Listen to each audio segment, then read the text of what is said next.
throughout my time here, my family has been repetitively denied. I understand Travis Bloom is an idiot.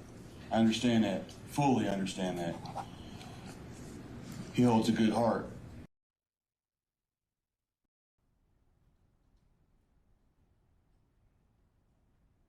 Fabricating fictitious government you ever seen. My little brother used to run to mother and say, "Mom, BB hit me." BB was my sister. He used to say, "BB hit me." Mom would say, "Well, my lovely young man, where are the marks to prove such?" Well, Mom, show me the marks. He could not show any marks. Mother would say, "I can't tell where the marks are." True story. And the evidence is going to show that law enforcement tampered with evidence to meet their such high burden of proof.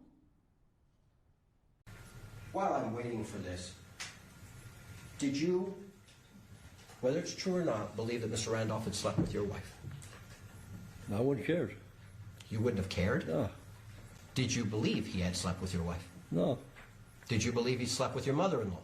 Probably did. Everybody has. I'm sorry, what did you say? Said Everybody has. Oh, okay.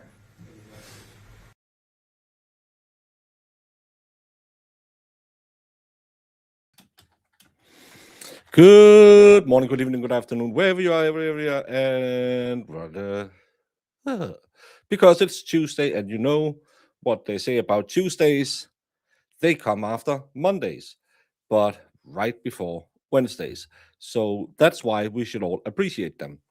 And we are, of course, going back to the lovely state of moose, elk, eagle, and Tuborg beer today, where we will be following day 3 in the Dale Warner case. Dale Warner is accused of unaliving his wife, stuffing her inside a fertilizer tank, welding it shut, and then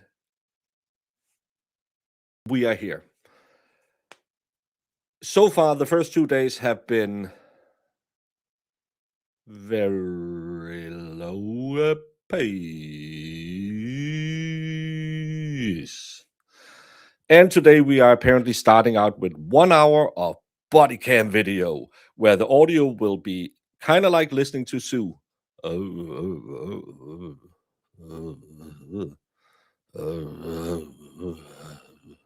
So you better enjoy. Baker started early because he missed us. No, Baker has a program where it'll give you increments of 15.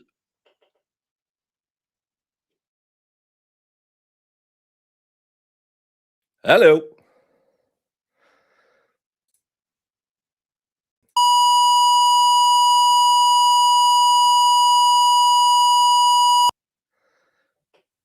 Isn't that lovely that they just feed that right into your ear holes? Stop glitzing yourself.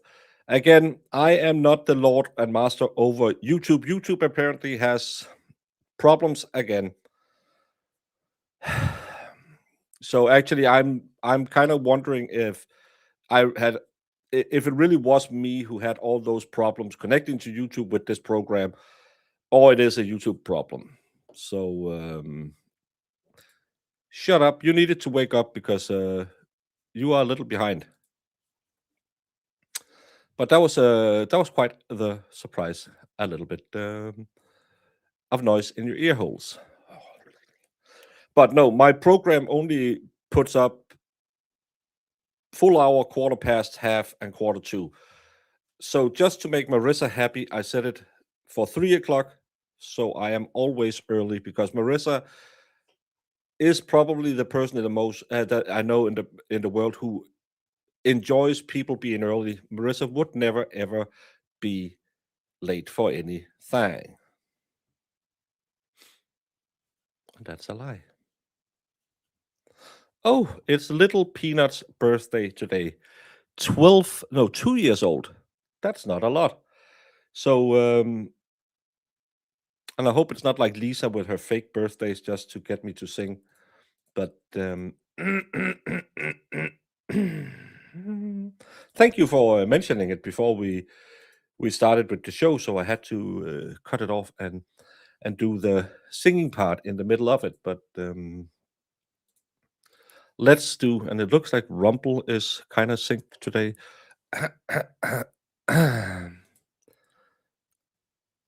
Everyone, be ready.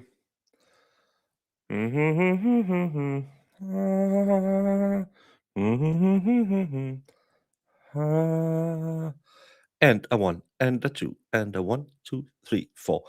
I dag er det lille Peanuts fødselsdag. Hurra, hurra, hurra. Hun sikkert sig en gave for, som hun har ønsket sig i år, med dejlig chokolade og kager til. Hvor smiler hun, hvor er hun glad. Hurra, hurra, hurra. Men denne dag er også rar, for hjemme venter mor og far med dejlig chokolade og kager til. Happy birthday, Little Peanut. 2 years old. You shouldn't be allowed to have your YouTube channel, but because you are having it against TOS, thank you for spending your day on the most child-friendly and clean show on the planet, which is, of course, a Baker stream. Nothing is ever said or done in this channel that is anyway offensive.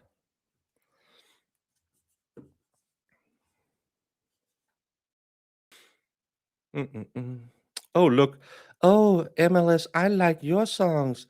Baker, you're stupid. Oh, Dave, I wish it was you I was watching, not Dumb Baker. Oh, Dave, when are you coming out of retirement again? Because I have to sit here with Baker all day. Yesterday, he was so nice and tried to help with my Wi-Fi problems, and I just made fun of him. I see what you're doing, Sue. I see it, Sue. I hope you got your husband's Wi-Fi to work. Even if you misunderstood that thing about my gym buddy. I missed the Wiener race. No.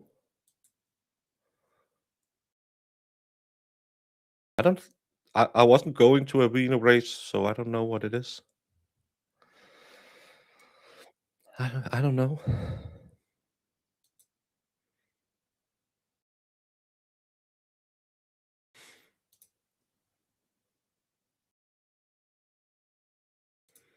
This is what I am met with every single day. Harassment, stupidities, dumbness. I am the most friendly, most well-behaved streamer out there, and every single day, this is how I am treated for all my goodness and for all my kindness. And sadly, no one says, "Oh, it's Baker. I'm so happy that he's here." No, it's always just, "Ugh, is that idiot on again?" Oh.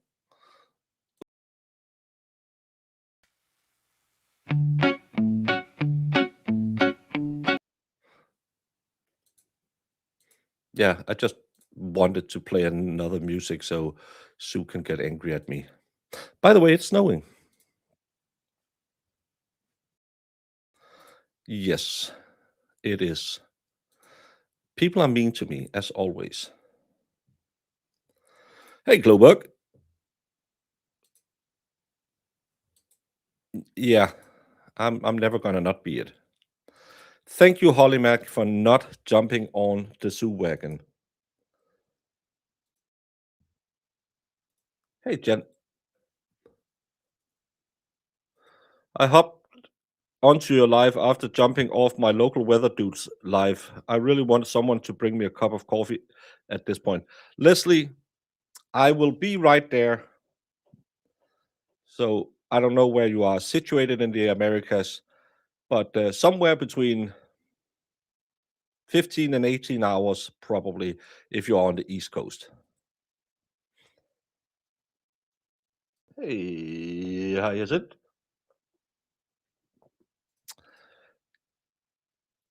Try turning your router on and turn it back on.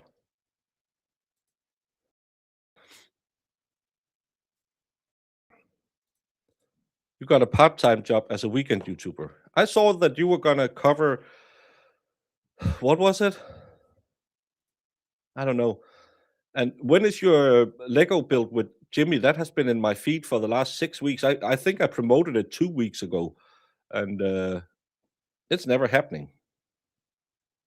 Hey, Karen from Massachusetts.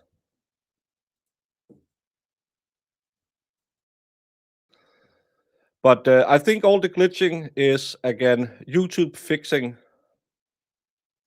problems. I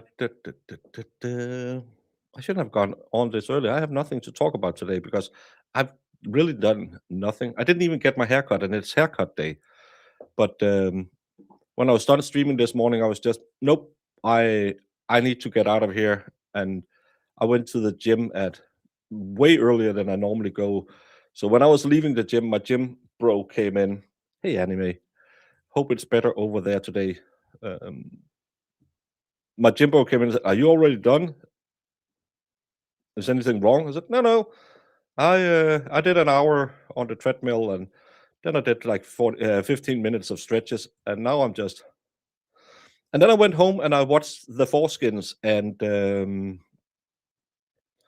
so if you are part of the nighttime crew, tonight will be dedicated to the Foreskins. And someone in Michigan tell me, why is there a smiley emoji on your state seal, and why haven't I noticed that until now?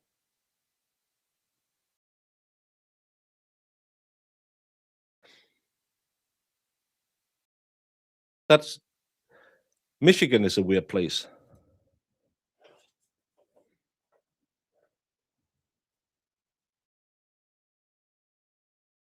No one should hit me. Good to know, anime. Let's hope it keeps up. I'm on the program that might glitch out, so fingers crossed. Yeah, thank you. Can someone tell me why there is a smiley face on a state seal? No sense it makes at all.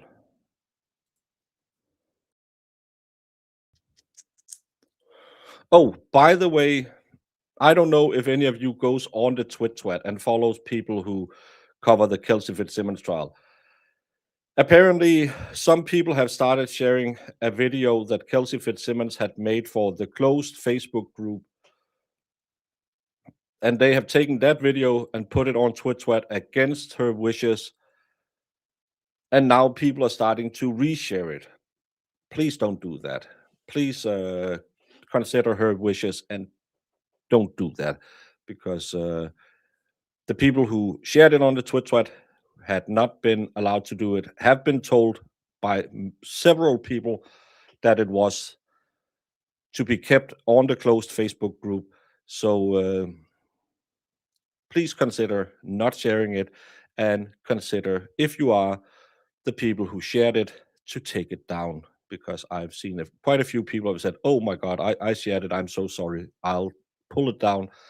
But the original posters still have it up, and that's disrespectful to Kelsey Fitzsimmons, who is not in the best circumstances right now, so she doesn't need all this online beef. Well, I didn't make it. It looks like some lady probably sat and crocheted, and then they had to put it up because it's made. She's the grandma of some former judge or something.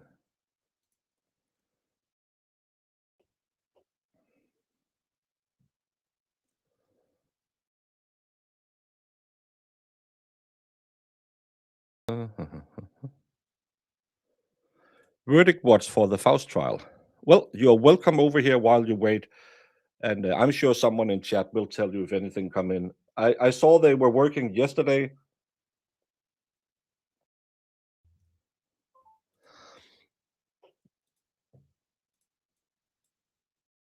This is the proper seal.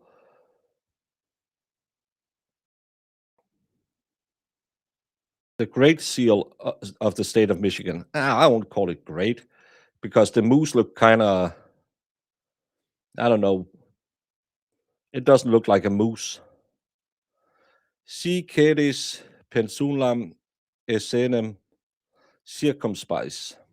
If you like to look at a big peninsula, get some DM pictures, is what that means.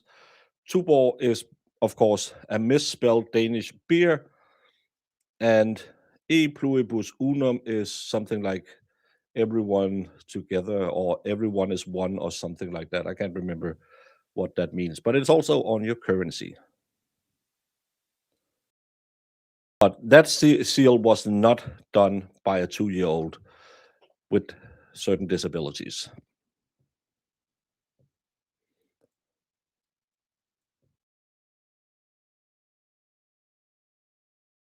You should. Only watch clips here and there of the Faust trial. Have to go back and watch it from the start. I think Mo is gonna do a quick watch of it. Another Atlanta case, another crap case, because justice in Atlanta is worse than justice in Massachusetts.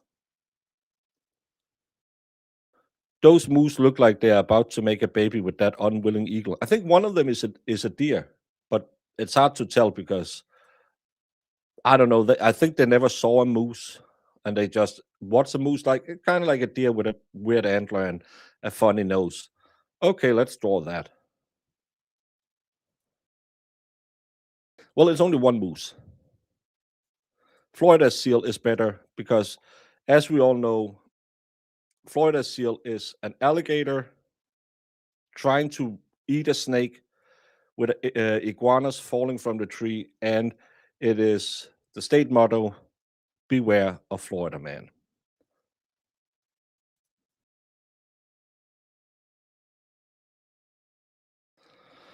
The Faust trial is a nightmare. I can tell you what I did 25 years ago during Hurricane Katrina. I can't tell you anything I did the weekend before. No, that's the thing with a 25-year-old trial. Where were you on March 17, 1997?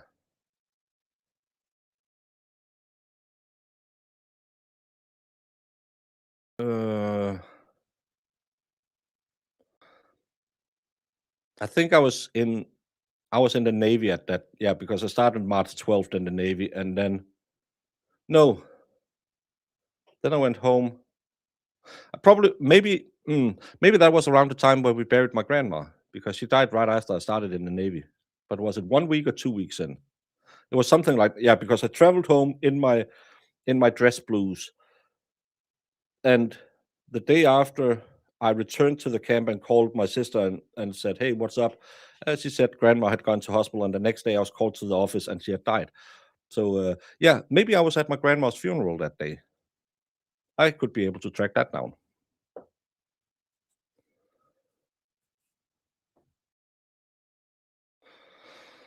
The cold case detective is a disgrace. I don't know.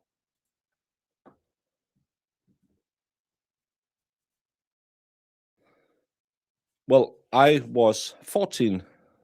No, I was 2 years old 25 years ago. The floor seal is way too busy.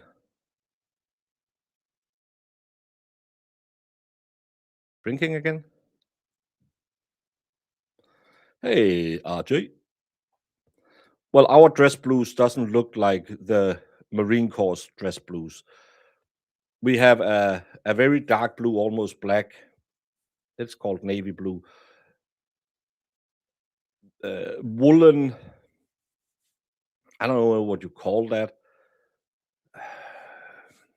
Like a pullover, but with a big V-neck, cut out in it, and then you had like a Donald Duck. It's kind of like a Donald Duck outfit, just in dark blue, and then of course dark pants, and you had your dress shoes, and then you had your white hat on for that. So, but we had the flat one. We didn't have that little weird one American Navy enlisted people have. I think maybe no, I don't have it on here.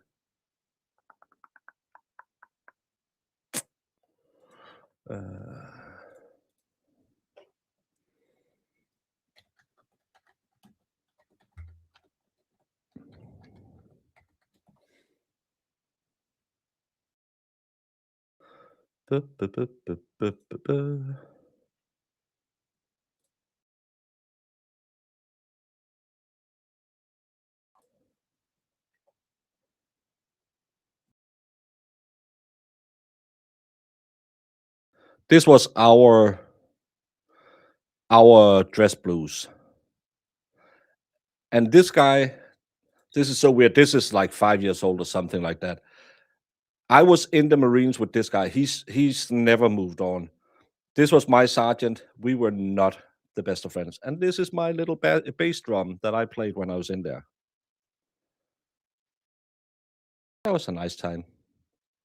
This guy I used to play music with in my town. But this is how we were dressed when we were out playing. And the red,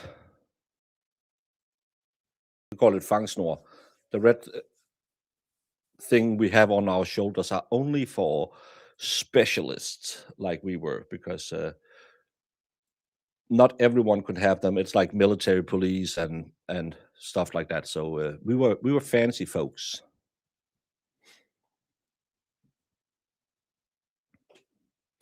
But trust me, wear that, because it's a full woolen uniform. Any day where it gets above 16 degrees, you will sweat like a beast, and you have to wear your Navy issue T-shirt underneath, because it has a blue color on it that you. So if you are allowed to take off your blouse,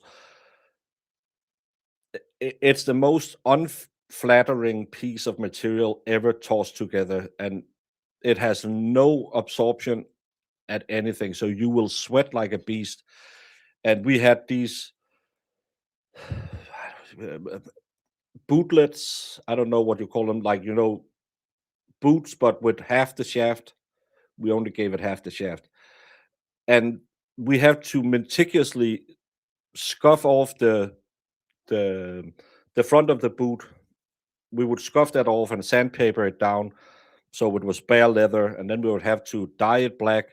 That was one of the rituals you had to go through to become a musician. It was part of your we called it baptism, but you had to do this, because then when you have scuffed it down and you had dyed it so it was pitch black, you would then have to sit with a little piece of cotton, water, and your shoe polish, and just sit and work layer upon layer upon layer upon layer of shoe polish, so it would get a shine to it, so it will just look immaculate, and you would have to keep it that way on those boots forever. So you hated nothing more than if someone touched your boots, or it became a thing if we got drunk, which we did a lot, to go and scuff people up. Because I think the first time I built up that layer, it took me 8-9 hours, where you're just sitting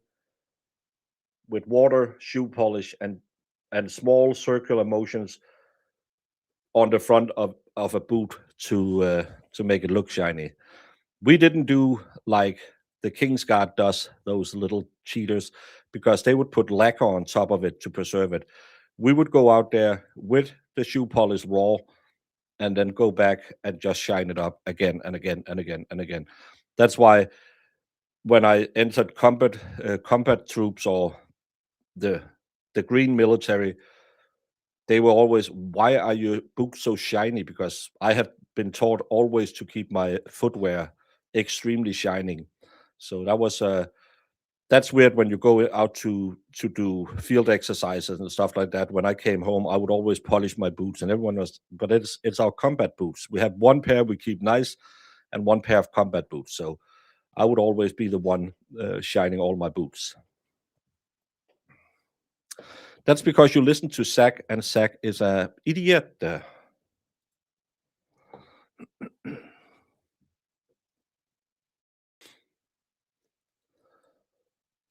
My husband doesn't wear his blues very often. The shoes are a joke. He puts them on, and the shoe exploded. Well, we had these little boots, but they would have iron on them, so you could hear when we are marching. Kind of like if any of you have ever been to watch the Unknown Soldier's Grave. It's in Washington at Arlington Cemetery, and you can hear them click, click, click, click, click, because they have these spikes on their boots. We had the same. We also have a lot of cobblestones in Denmark. So when you are out marching and you hit with that, you'll slide around because there's no real sole under the boots. It's just a leather sole, and then you have on the front and on the back you had like a little horseshoe of metal, so it will sound good when you are marching. They were fun to learn how to walk in, and we had to do like the slow march for when we went parade duty, or if we had to go to as a funeral, because we were the Navy band, and we were the fancy troops, the ones who did all of that ceremonial crap, where you have to do the slide walk, and that when you do that on cobblestones with those boots on, that's fun. Father used to use some type of floor wax on his combat boot. I can picture the bottle, but I can't think of name. Probably to get it watertight. My husband judges other men's character based on the condition of their shoe. I won't do it with your sneakers, but if you show up in a pair of leather shoes and you haven't buffed them, I will judge you. Spurs, taps, I don't know what they're called. It's just a piece of metal, so it'll sound cool when you walk. No, it wasn't hobnail boots, because it wasn't all over. You just had like a small half circle of metal on the heel of your boot, because then it also sounds cool when you snap your heels together. Real men don't dance.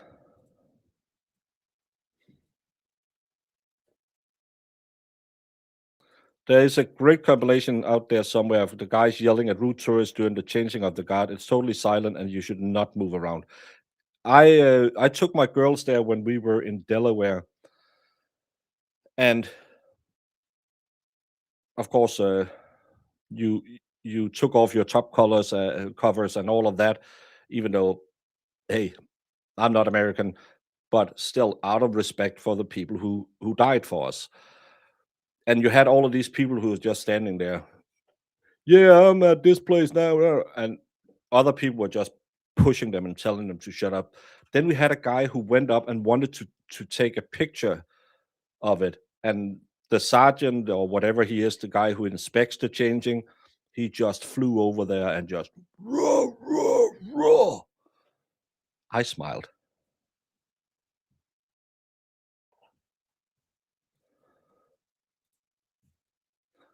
Congratulations to your oldest, because it's cool to serve.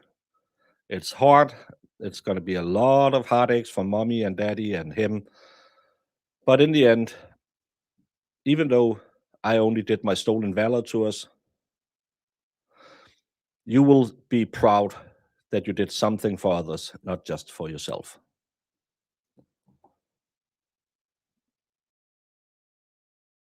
And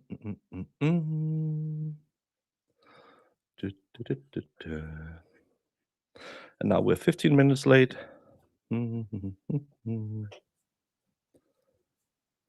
They will yell at you if you are disrespectful doing that. Yeah, and they should, because there's signs everywhere. Stay silent. And I think there was like a high school or maybe some middle school up there presenting the laurels or wreaths or whatever you call it. And it's a respectful ceremony where you thank the people who sacrificed everything for you. And these people were just, yeah, Betsy, yeah, we're still in Washington. Nah, can you get the pool ready when we done come down there back home? You shouldn't do that. You should try and be mindful that this is hollow ground to begin with. And second of all, it's also a very respectful ceremony. And the the tomb guards are the elite of the elite of the elite of the elite. It's easier to get on SEAL Team 6 than to become a member of the tomb guard. And you can say, well, that it's just stupid because they don't do anything but walk. But the amount of discipline you need to do what they do, the cadence, the history lessons they have to learn about everything about the tomb guard, the meticulous order they have to keep their uniform in, all of that is, you have to be at such a high level of discipline, and it's way easier to just go into some combat unit because these guys are really put through the ringer. And I think, is it 0.1% or something of the American military who has ever served as a tomb guard? It's easier to become an astronaut than a tomb guard, I believe is the saying.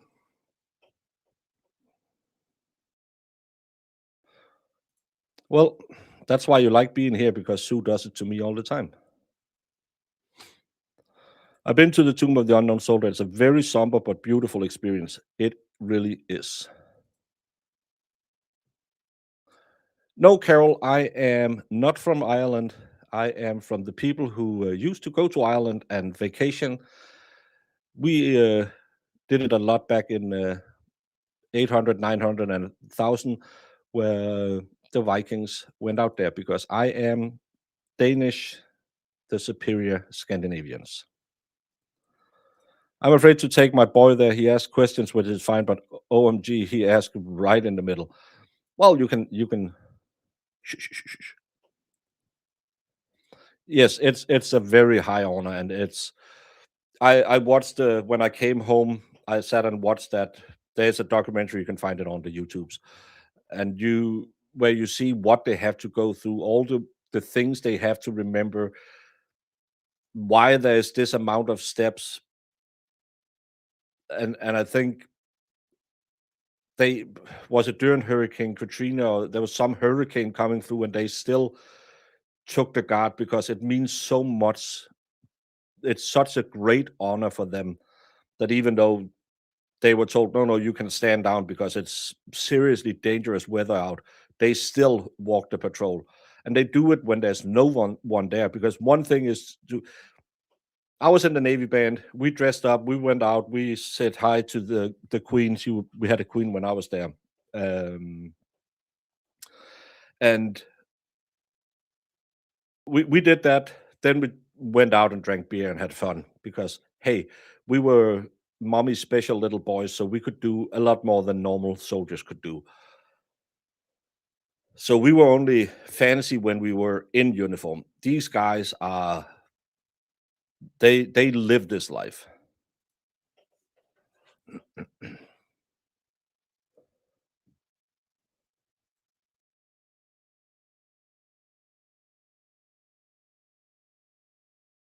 It is an honor bestowed on a few. Yes, it is. The last Anzac Day dawn service I went to, where they played the last post, the amount of people that were talking on their phones or just talking in general was disrespectful and sad to see. Yeah, they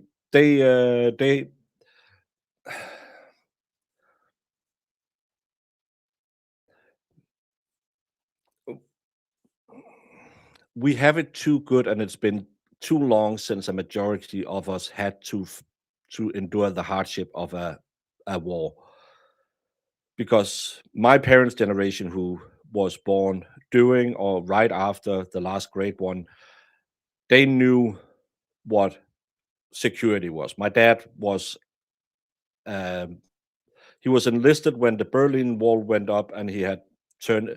I actually think he was enlisted as well when the Cuban Missile Crisis happened, and they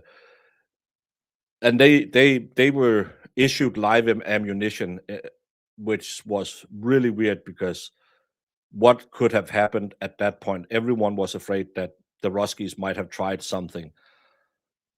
So now people are just way too secure, and everyone is sitting home on their iPhone saying, well, have you tried not having wars? Yeah, that's not how it works. There's a reason why there has been more wars than iPhones in history. And we get too complacent and we forget that, kind of like he says in A Few Good Men, you need men like me on the wall because you are not going to stand on that wall. But today, everyone just think that, well, I can just shit on everyone who stood on that wall because it's not important. Well, you wouldn't have all the luxury you had or you have if they hadn't stood on that wall.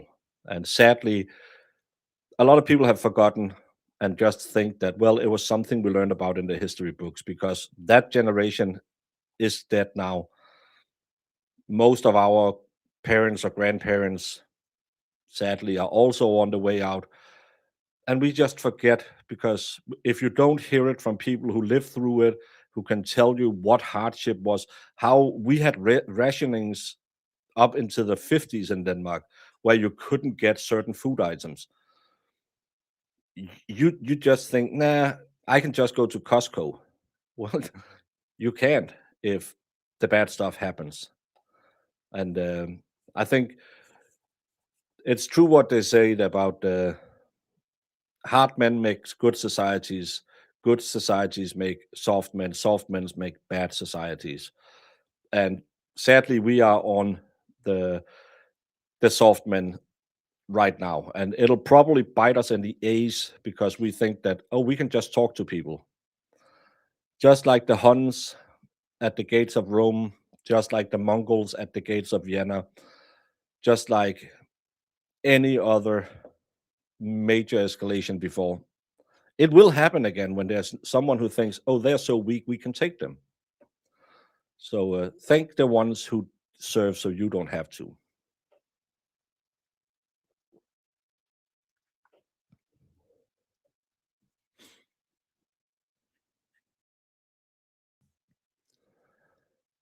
I am, but I did my tours, so I don't have to stay tough anymore. I was hard when I needed to be hard.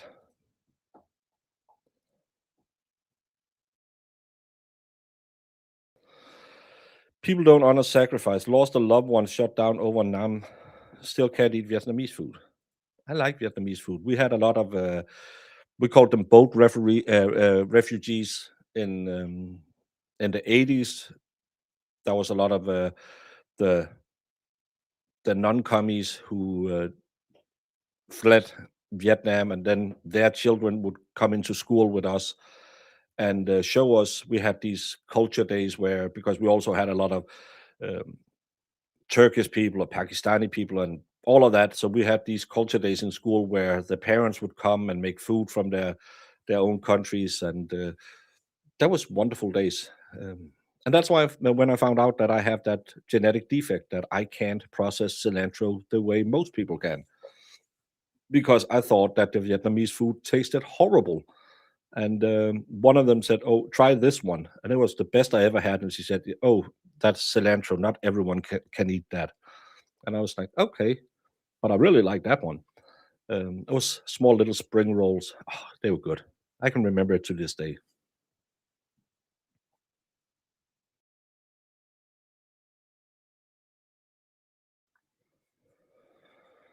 Oh,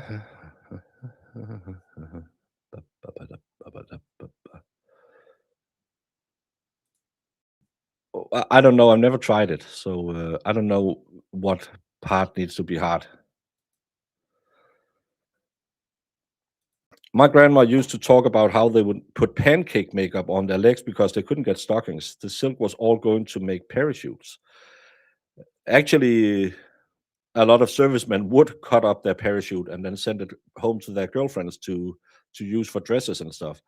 But yeah, they would just paint a seam on the back on their legs so it looked like they were wearing pantyhose, because you couldn't get them. You could get those woolen bastards that no one wanted to wear.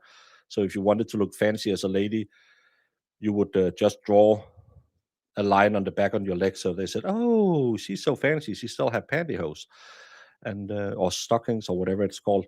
And no, she didn't. And that's probably when they figured out that we can go without.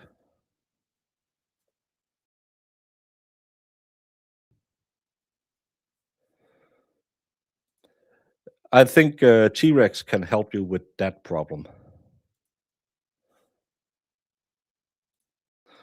One of my sons are married to a woman from the Philippines. Her father makes the best spring rolls I've ever had. Is it the fresh ones with that?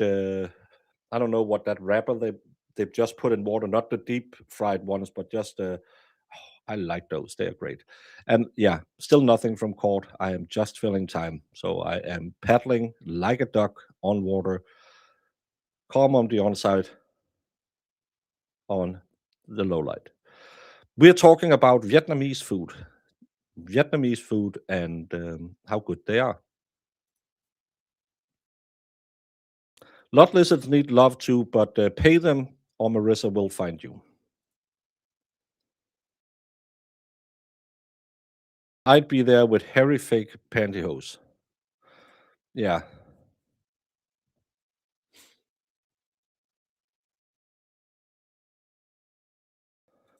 Being hard when you need to be hard. Yes. Isn't that the story of life?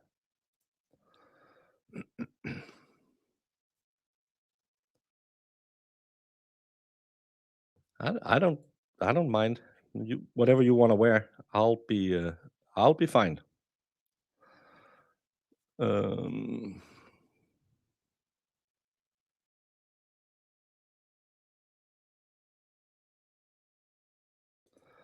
my mother-in-law had her first birthday food on the boat from from England. She'd never had anything like it because there was rations in England. That's why we have this, is because the American soldiers would throw out chocolate bars when they rolled into Denmark, and then a Danish company thought, "Oh, that's so amazing! We need to make some of those," and that's where we got the Yankee bar. No, I am alone here today. Cancel. Just do this, and then just do that. Then you cover it up.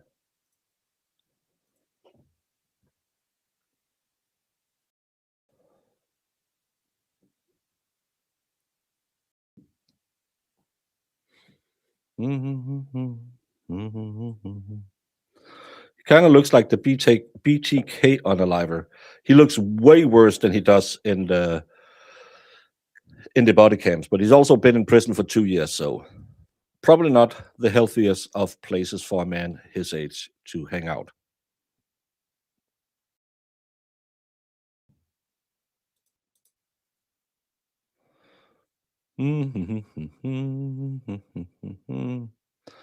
Come on. Come on, come on, come on. Come on. Court is in session. The Honorable Michael Lewis Saver presiding. You may be seated.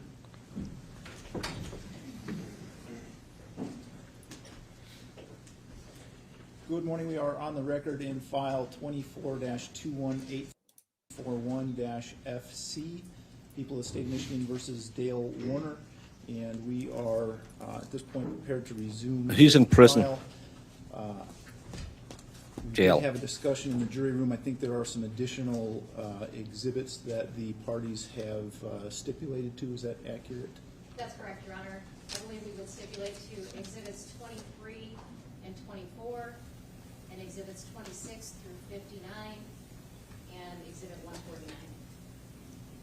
And 206, I believe. And 206. That's correct, Your Honor. Okay. And I'm sorry, can you give me those numbers one more time? Yes, 23 and 24, 26 through 59,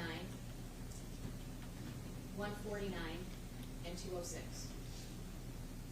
Okay.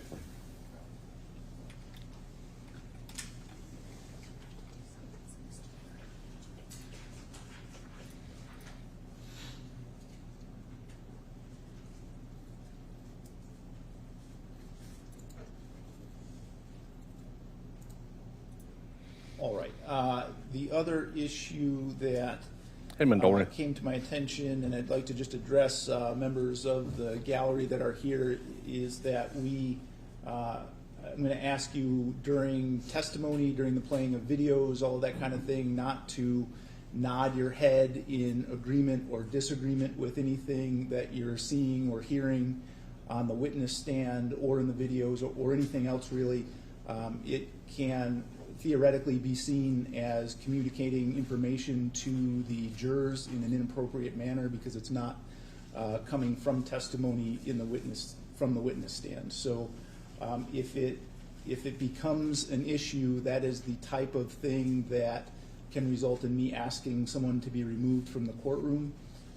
And so I just want to make sure that that does not become an issue as we go forward. Is there anything else that we need to address on the record before we bring our jury back? No, thank you, Your Honor. No, thank you, Your Honor. 9 weeks. Okay, go ahead.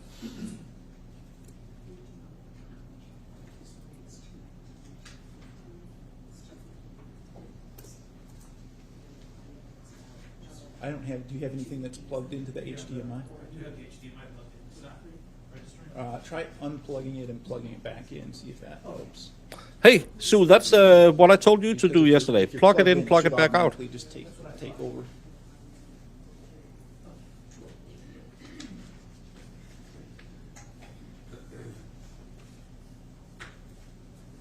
There you go.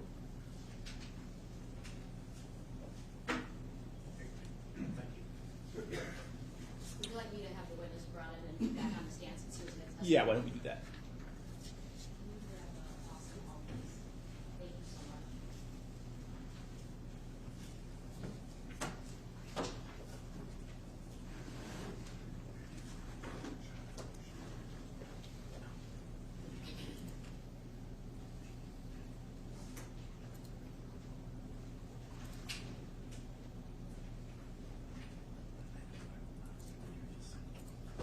Thank you for joining us, Gene. You can go ahead and sit down. It's going to be an hour and 5 minutes, the next body cam video. So it's going to be great. It's best at all. Or ever. Best ever.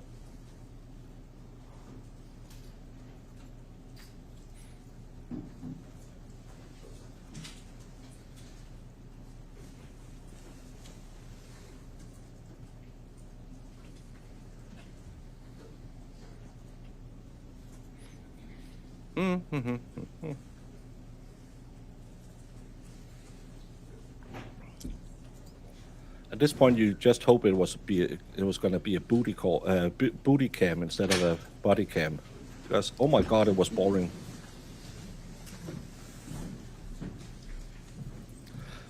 Well, I hope we won't disappoint you too much. Stay away from Zach and Sue in chat. The rest are kind of okay.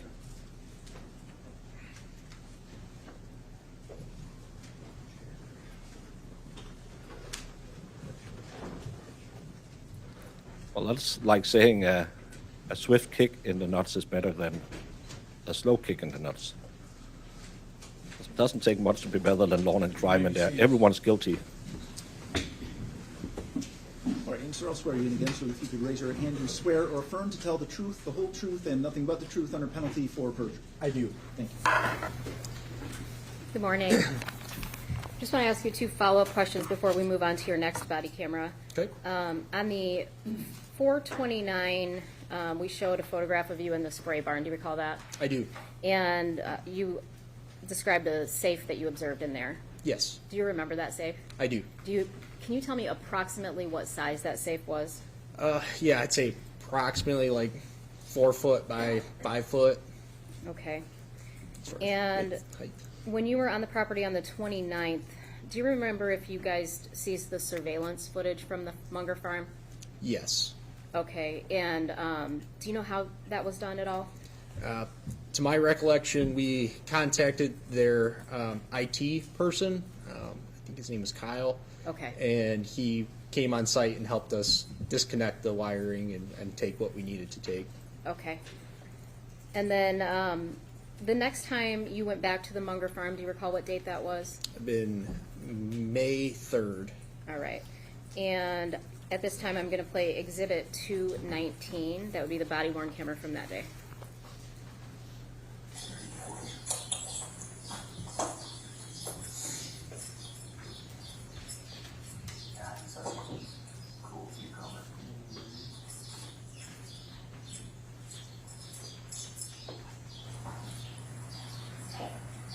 He has 2 grills.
I missed this one.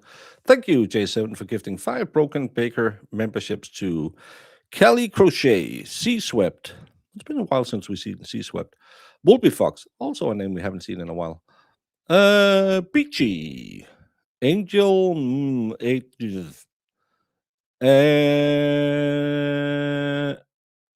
was that? I think that was that. Thank you so much, J7.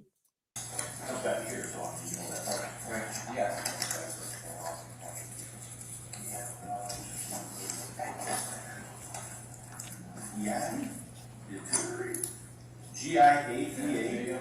Jada, oh, that's what it is, Jada. Oh, that makes sense. Yeah, and then the second one.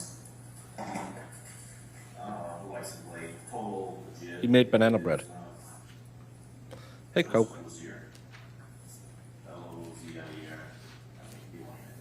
I called the guy talking to he's an old guy. So what he is Hardy's. I know what Hardy's house. And real slow by it.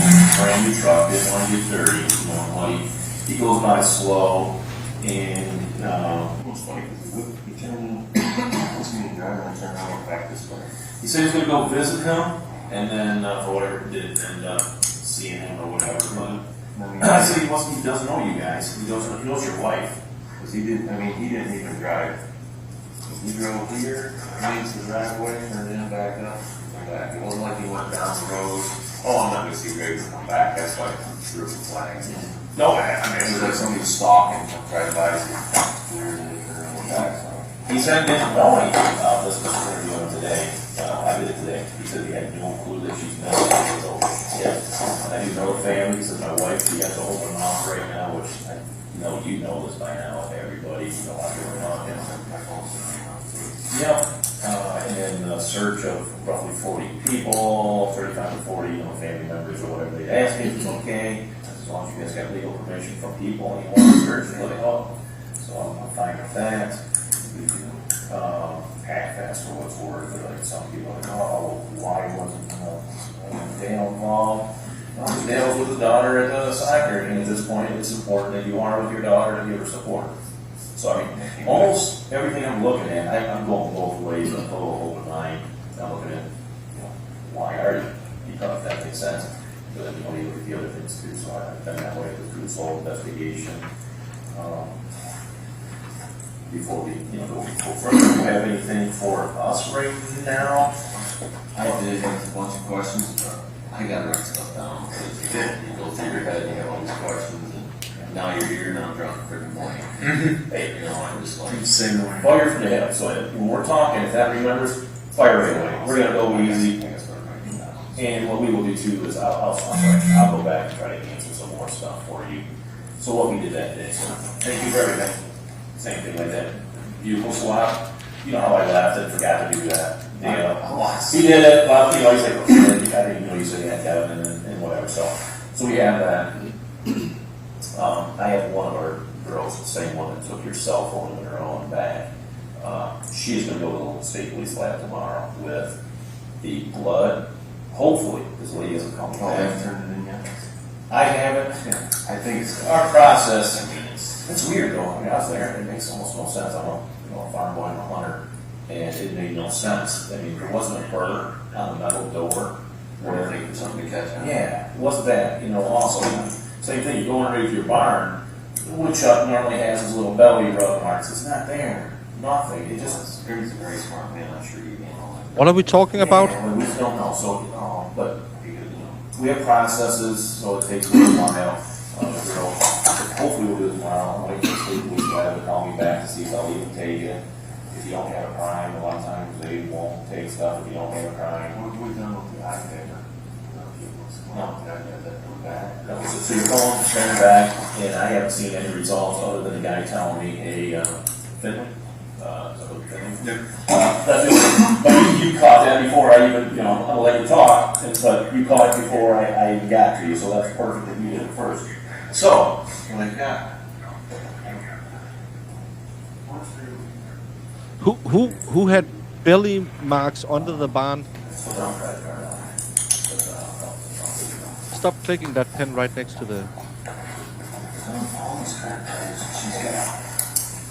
The credit cards she had, these two.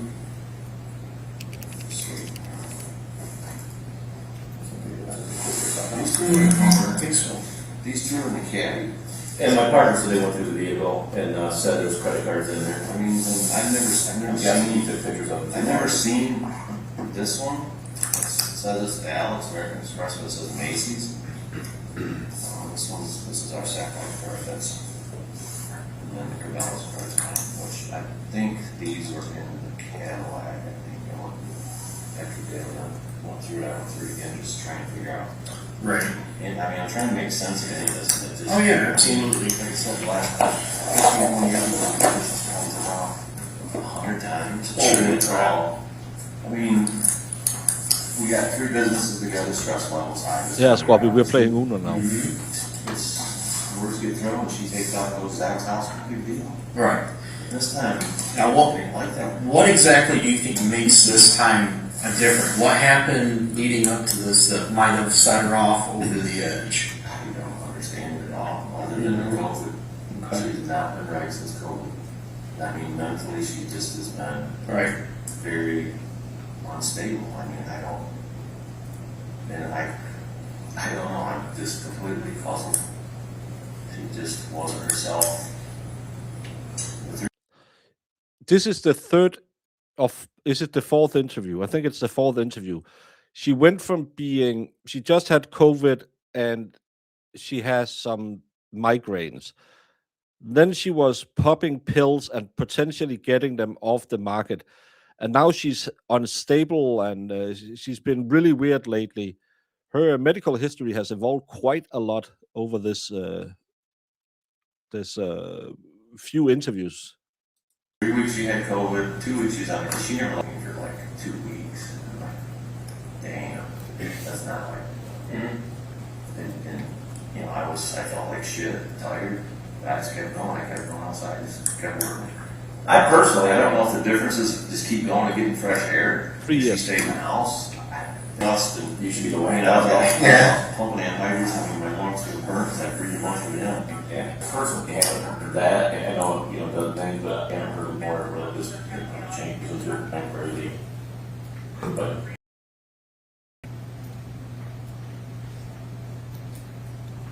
Well, you know, that he wants to kill. Right. Yeah. Started with the fact that actually your phone, I was right back with it. I can't look at anything. I just got audibly from that guy saying, "Hey, did he say anything about Finley?" And that's it. That's literally the only thing I have. I know my partner brought it back, and I don't even know. You don't even know if he brought back the thumb drive. So normally what happens when you do the phone, and he gives us a thumb drive with it, you know. So you get the phone, we get the thumb drive, and we have it. My partner has to send out. I only say my partner. Everyone, every time you ask me, are we spinning, are we buffering, are we glitching, I cannot tell you what it looks like on your end. Before you ask in chat, tap out of the program. If you're on your phone, close the program, open the program again, come back in. It also helps me with another view. If you're on your computer, hit refresh. If you're on your tablet, do the same as your phone. If you're on your TV, close out, close back in. I cannot help you. I know you like to tell me in chat that you're buffering. I can't do anything about it. The only thing I can see is I still have connection to the internet. That's my end of it. It's a YouTube problem as always. So refresh the stream. It'll work most times. Sometimes it'll just be shit because YouTube is shit.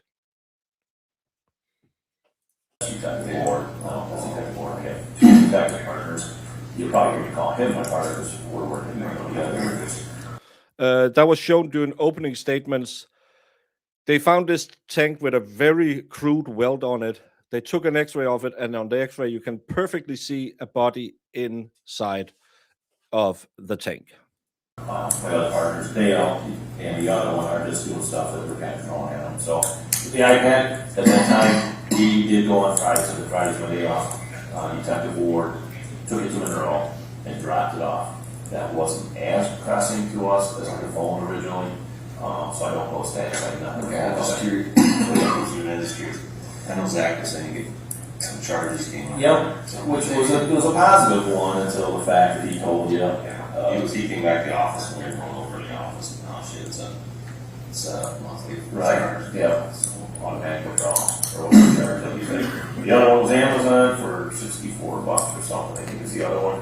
I still don't figure out what it is. I did give that. Oh no, I haven't. He might forget, so I will send them to Dale, give him that credit card number so Dale has it and he can search one on that account. Send that to me.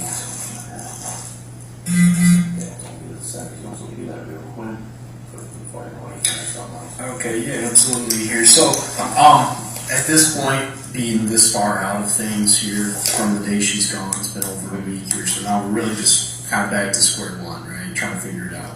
So, going back, to me, the biggest thing that's standing out, and I'm sure to you as well, you said she's left like 100 and something, times, and that happens. That's, some women are like that, I get that. But this time she hasn't done anything with your daughter. Didn't take your daughter, didn't have any contact, no goodbye, no, nothing of the sort. I wasn't in here when she eventually left. I was still over checking the cattle, so I don't know what kind of, if it was out of the normal embrace with my daughter before she left. Sure. I just imagine it was a normal. Well, why you got that? We'll go over it. I mean, again, I'm for yourself back to you as well. I appreciate you still being great with us, so we'll do everything. Well, I don't find my way. Yeah, you've been saying something, so we're happy with it. This is really. To answer that though, the HUD, I'll jump ahead, maybe if that's the case. You were here when your daughter left, is my understanding. So Amy, whether you know her, maybe or not, no, because Amy is here. Amy's the one that came and Bill's girlfriend. She said, I didn't throw people on. She said she's here. Because of course, we're in an interview and we say, hey, what the heck? She said she was here. Your daughter was in the vehicle when you pulled in. So what are you? Let me start time 9 o'clock. Maybe we passed. Good now. So she and then we're in the house like Amy because I was going to check the cattle over time. Well, we'll give it to you. I mean, I'm straightforward. Well, Amy said she watched the HUD, and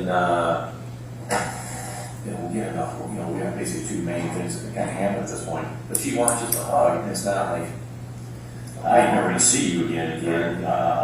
you know, Dad, screw you, I'm depressed, I'm taking off. Amy said it was what's this, an us leading, this is us asking, hey, what happened or whatever, so she gave a regular hug. By the way, it was just a regular hug, it wasn't a senior hug, it was a regular hug. She said that she's upset. What did she say? She did say she was upset. She said she's upset. She said she's going to talk to you tonight about, you know, things, whatever, us sell things. Well, I mean, no, sell things. Oh, sell things, yeah. Yeah. So did you guys have that conversation that night? No. She didn't say anything about selling. Well, she tried to start an argument about it. I said, no, we're not going to argue tonight, Dee. What did you try? What was she going to argue about? Did she get that? She wanted to, because of Terry, she had the altercation with Terry. Yeah.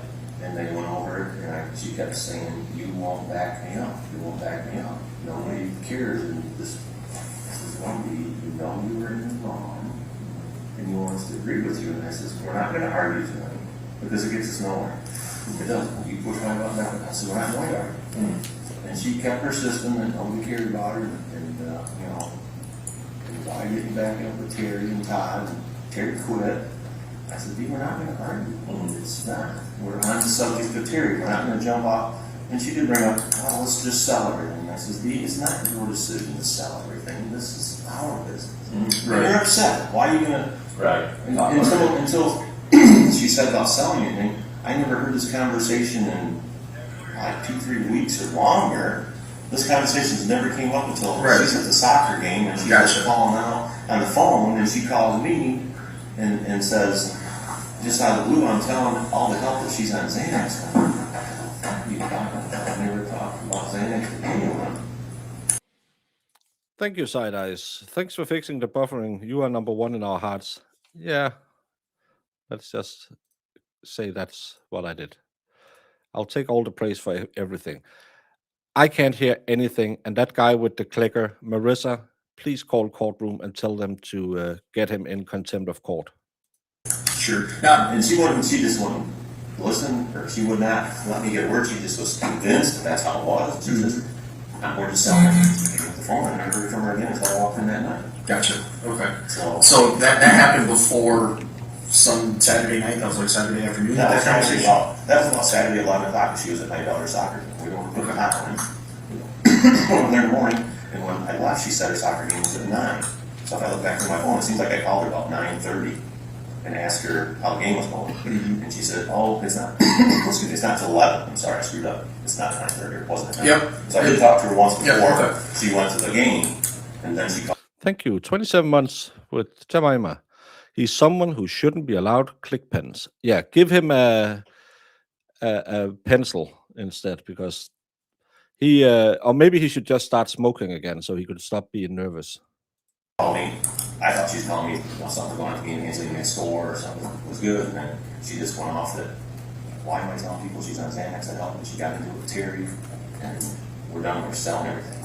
And that was the end of the conversation. And I never seen her or talked to her. I mean, I tried calling her a couple times, and she wouldn't answer her phone. And I think I tried calling Zach, and he wouldn't answer his phone. So I was like, no, don't have Zach. You know, I don't know what's going on. But he didn't answer his phone. So then it was, what time did I got home that night? Because I ended up with the title in, and me and Tyler went to film, picked that truck up, we got back. It went up 8:30. By the time we got on the phone, I mean, That's not what she said. He says the kids were going to go. And then, come in, I kept asking her, because I knew she didn't eat anything. I said, you want me to make you something to eat? They didn't ever ask me, I'll make you something to eat. You need to eat. She didn't want anything, And she kept wanting to talk about Terry and how I don't back her up. And I said, I can't back her. When he leaves here, it's his own personal thing. You can't control that. And that's what I wanted to go there. I mean, that's why I talk to Craig. Right. Just don't escalate arguments. And then she started getting her migraine. She took medication, and she started calming down. I told her on the floor. So I got her back. And then she says, I'm hungry. So I made some toast. She got up and she bought some breakfast, some burritos. I guess it's a burrito thing in town or someplace yesterday that day. They were in the fridge, and she got one off like that warmed up from over us to one and sat down. She ate. I don't know what happened, but part of she warmed up. Feeling better? No. And she's watching TV, and she's looking up this way, and TV's over here. So I knew she couldn't see, and her speech was sort of crazy. So she took that. I said, lay down, I'll be back, and started getting calmed down. She didn't want to. Then she finally laid down. I rubbed her back, and that's when she finally started to calm down.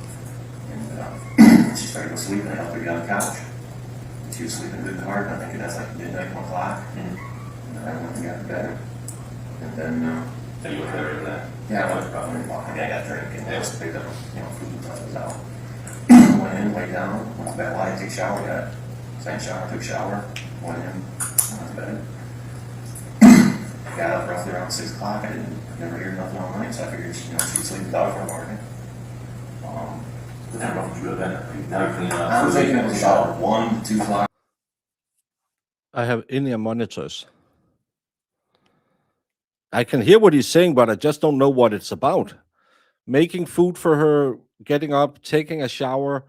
Can we get to the part about your wife is missing? Where did you see her the last time? Her being angry at him telling everyone she was taking Xanax, and that being enough to want to sell everything. I'm just saying that his storytelling is like a 5-year-old. It's all over the place. I finally went to bed. Midnight, 1 o'clock, so when she got time to sleep, I came in, picked the stuff up, and I washed this and stuff away. Went into a quick shower, got to bed.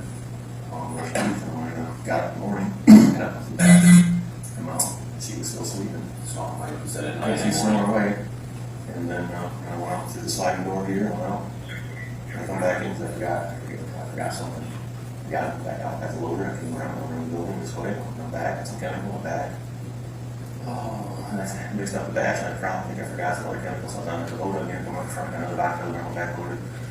And I went down to Leroy's, it was probably, It's pretty damn good. well, I just went to Leroy's, a loaded chemical. No, because if I played it through my speakers that I already have, you would get echo. That's why you have monitors on when you're streaming. It's sprayed 10 or 13 acres. Come back, load up again. I texted her when I can't remember if I texted her when I was loading or when I was on my phone. Well, you see it there. 7:45, I texted her. That was when I loaded up. Was heading out the second. I'm going to be spraying, call you later. That's at 7:45. And she didn't answer. So I figured she's still sleeping. Then I went over to Brooks Road. I sprayed off the 65 acres there. And I had some walking out to Brooklyn. And I can't remember if I was, when I finished at that field, I called her or texted her and I said, "Are you up yet? Is your migraine better?" I didn't hear anything back because I figured, well, she must be still asleep. And that's when I got over in Brooklyn and I was spraying for my uncle. That's when Stephanie called me and said, "What's going on with Dee?" And I'm like, "This is weird that Stephanie's calling me because Stephanie's way at the office. Why would she call me? Something going on with Dee?" So she says, "Nobody calls her," and says she can't find her mom. I says, "Okay, I'm in Brooklyn spraying." I hang up with Stephanie and I instantly call her account. I call her 3 times before she answers the phone, so I don't know if she's calling her other brother and sister trying to find out where she's at or what. And I finally got hold of her. She says, "I can't find mom." I said, "Well, she's sleeping on the couch." "No, she's not here." I said, "Well, she probably went to town or something." "No, she's not here. Both vehicles are here." That's weird. I'm just spraying Brooklyn. I'll be home. Well, he claimed that he thought that she might have started buying it at Street Pharmaceuticals as well. But that came up like the second time he was talking to the police. And I think that was the same time he started talking about this story about, well, she was talking to everyone about how she was going to sell everything because I said she was on Xanax. Again, it's the same with Aiden Carney where people are saying, "Oh, he's on Adderall." Yeah, he's prescribed Adderall. He has ADHD or OCD or whatever combination that you get Adderall for. I have strong muscle relaxers as well that you could say, well, that's on drugs. I don't take them that often. But being on a prescription medication is because you have a doctor believing you have that need. So to me, that's the whole story about why would a woman be this angry if she is on Xanax? Let's just say she is taking Xanax. Why would she get mad that everyone knew? How many of you in chat right now is prescribed a Xanax-like drug? Don't break HIPAA, but it's so weird to me, this entire, because it came out of the blue. In the beginning, she just had COVID, and yeah, she ran off now and again. Then the second time around, oh, by the way, I think she might have started pill popping. And now it's, oh, she want to sell everything because I had told people she was on Xanax. It's that evolving story that I just can't get. When I get back, I'm going to come in the house and ask for help. Well, first I go to the back door. I was opening up the garage door, look, car there, okay. I walk in, I went back to the bedroom, and I looked in there, curl iron, the hair dryer, and the makeup bag missing. When I walk in the door, she has 2 bags instead of in her bed. They're both gone. I think, well, what does that cost? So I think I'm going to go. So the guy there gone, he went to her house. She's like, no, Zach says she's not there. And then I said, well, I don't believe Zach, that's where she was going. Right. And he went out. I went back out. Sue, Marissa, the office, and Zach was out there. Jemima. And this Zach was out in the office. And we walked into the office, and he was going into the camera system to see if we could see anybody drove around. And no, it's a motivation. There wasn't anything on the cameras other than, there's not a lot. It doesn't pick up anything. I mean, you can see you on the motor, probably. You can see you out here in the motor going around. That's all after the fact. You remember, did you come up to the front door with the remote beer? Your hot dog, nothing on there or something? I thought you heard something here. Not just a dog.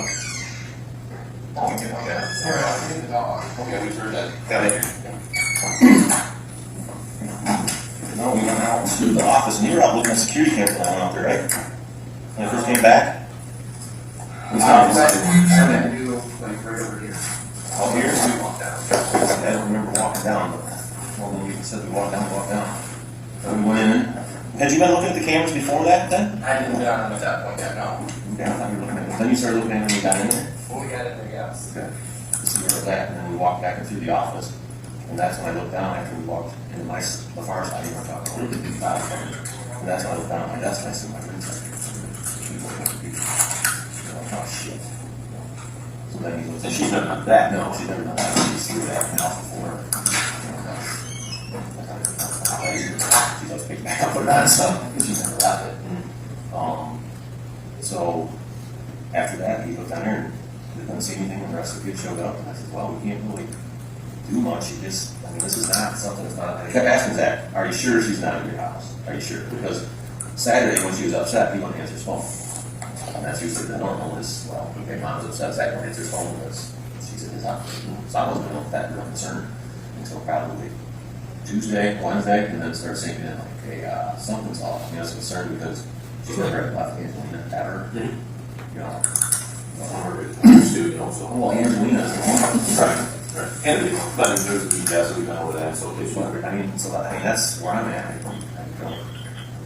at. So, real quick, can you describe what Dee and your guys' daughter's relationship is? Would you say, Angelina? Could you kind of go over that real quick? It'd be like a love-hate relationship, or how you say it. I mean, well, it's she loves her daughter and will give her anything there is that she wants. But then when Angelina doesn't want to go out to her chicken chores or doesn't want to do her chores, so why don't you do this? You're going to get around. You're going to get this. Well, 5 minutes later, she's got the cookies she wanted, and my mom's spoiled her. I mean, every day when they leave school, she goes by, gets some ice cream, they go to the mirror every day. And it's like, hey, you can't do this. You can't treat her like this and expect her to listen to do things for you. So I mean, in the mornings, getting ready for school, they have, that's why I say the hate relationship. Where the confrontation is with her mom.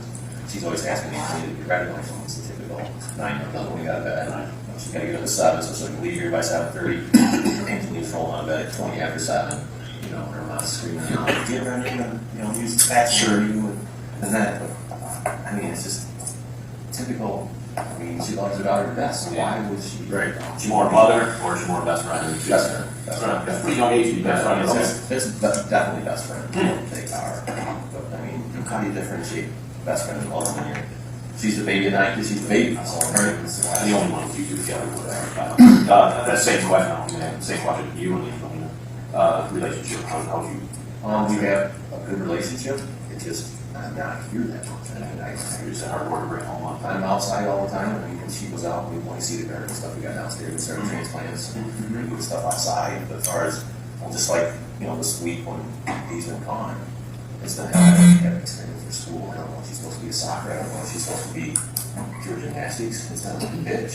It is, that's why I say kind of bitch, so help him look at him because he was a soccer game, so yeah, kudos to that. He's playing once good. But, I mean, by the time they're out, it just, I don't, this morning was really horrible. Hey, Capster. You tell your daughter. Right. I should have said, oh, he's here. She's still finding questions, or what she's saying? Well, she's picking up stuff from Mother's Day this weekend. He talked a lot about the fight between Terry and Dee, and Terry was sleeping around with Terry, and Terry got married to Terry, and that was like an hour yesterday. Today, it's Dee was actually a really shitty mother and was spending a lot of money and doing drugs. Get that tomorrow. Get this straight. Yeah, that's true. They have 9 kids combined. He has 4, she has 4. All of them grown up. 2 of her kids works for the company. They have already taken the stand. Then they have a 9-year-old together.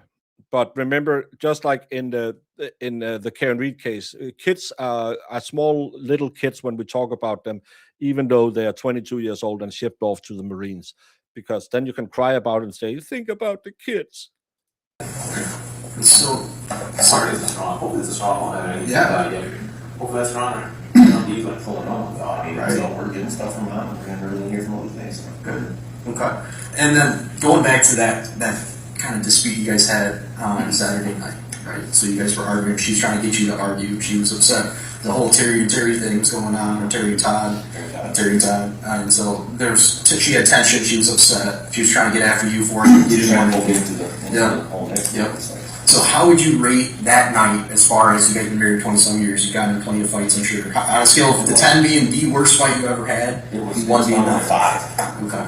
I mean, we've had a lot worse fights. I mean, just screaming and hollering at each other. But I mean, that was back before we started seeing counselors. Right. And, here, both of us the last couple of years have been trying harder to listen to what he says, because, if I say something, you'd escalate. If she says something, you'd escalate. Sure. We've always tried to keep the other one from escalating. I mean, she was upset.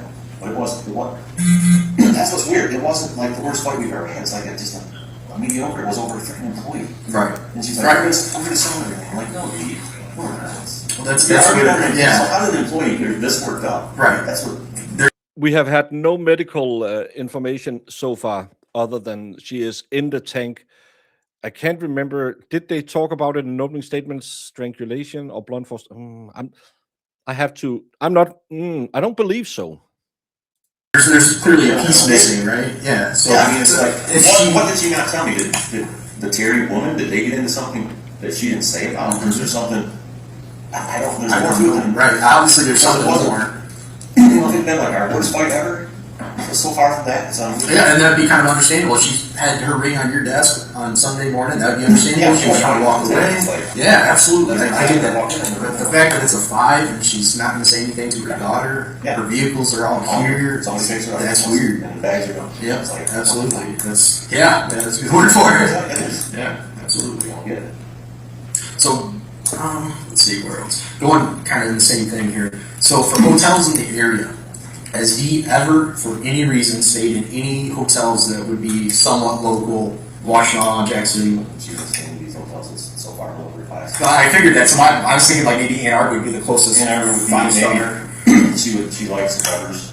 The Weathers are stayed at Weathers. Okay. She likes, we stayed up to the casino hotels before in Mount Pleasant. Hotel around here, she wouldn't be caught by them. Right. Get away. Jamaica, she did this shit like her. I don't know about anybody knowing about her, right? And now we're looking at 12. I saw your passport the other day whenever we were here. Does anybody found her passport? Does she have a passport? She's got a passport. Okay. I'm assuming she's got it with me, but I don't know. Okay. Would that be something that would be stashed in like a safe somewhere? No, she usually had that in her bag. Her go bag. Her go bag? Yeah, she had her ID. But I do know, like, Angelina's passport is downstairs with mine, and Jaren's, my son's downstairs with mine, but all of them kids have their passport. Used to be the safe downstairs. And now they're old. Okay. My son's is in the safe, we went there, so we have one.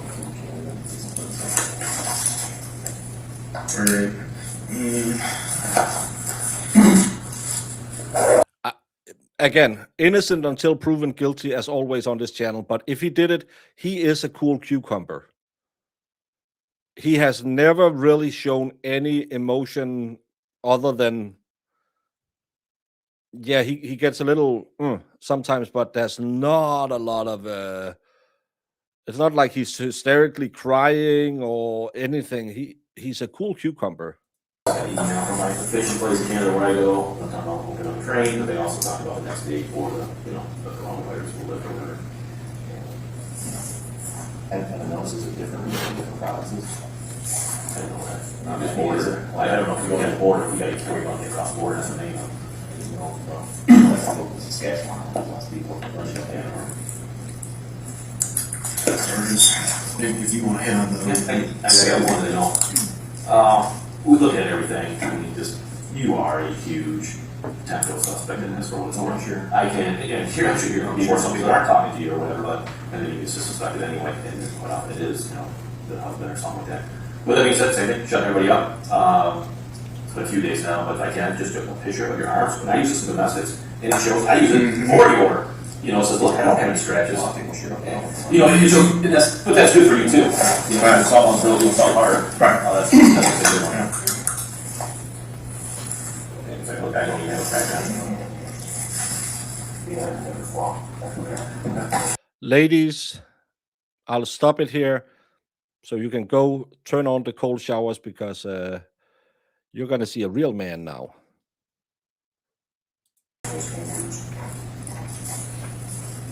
And that's more her. You should get more of that. Do the physical fight strategy. I hate confrontation, but she's... We'll do what? Yeah, just right on. That's good. And then just get your arms this way, and then I'll have you do this side. That's good. And then just looks again. Fold your arms. And then just a 180. Yeah. And then we'll do the same thing. So your arm, get like that. Just flip them. Perfect. Nice. She's no, it's my wife. She can tell you how to feel right now. I mean, it's not going back.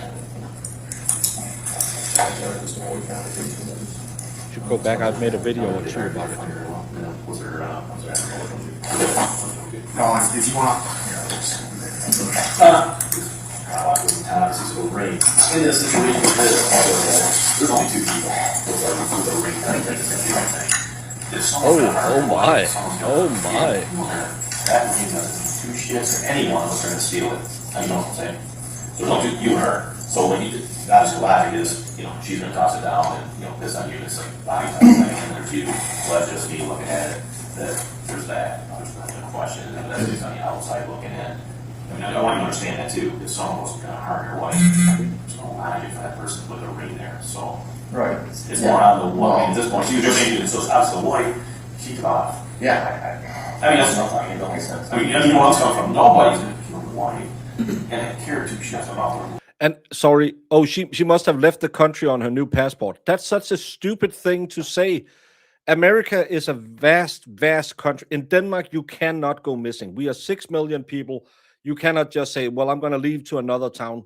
If you're wanted, the popo will find you because we are so highly socialized. Everything runs by our social security number. You will be found. You cannot do anything. You can't live off the grid. In America, you can just move 3 states over and you can change your personality and your personal story and no one would find you. People go missing every day in America. But if you go on an international travel, you'll have to go through an airport. At least say she must have been flying to Alaska where she's not crossing international borders because she will be registered with her passport. Come on now. Per se. Or if they do, they're going to steal it. Well, you know what I'm saying? Or throw it. Well, I was kind of going through my head too. Is I didn't get a day. My wife has about $150,000 jewelry on it. Well, yeah, no, I got a rubber wedding, all this stuff in the head. What's going on? Right, sure. Any even day she's got. Now, but that means saying that makes her a target to steal. Yes. And then don't get rid of this one. Why wouldn't you steal it? You got to be careful on that one. Well, she comes. Well, remember, he also said she took $50,000 to $100,000 in cash out of their safe. I don't know. Yes. Were there employees that were supposed to be in there on Sunday? No. What would be the significance for her to set the ring on your desk at the workplace instead of at your home?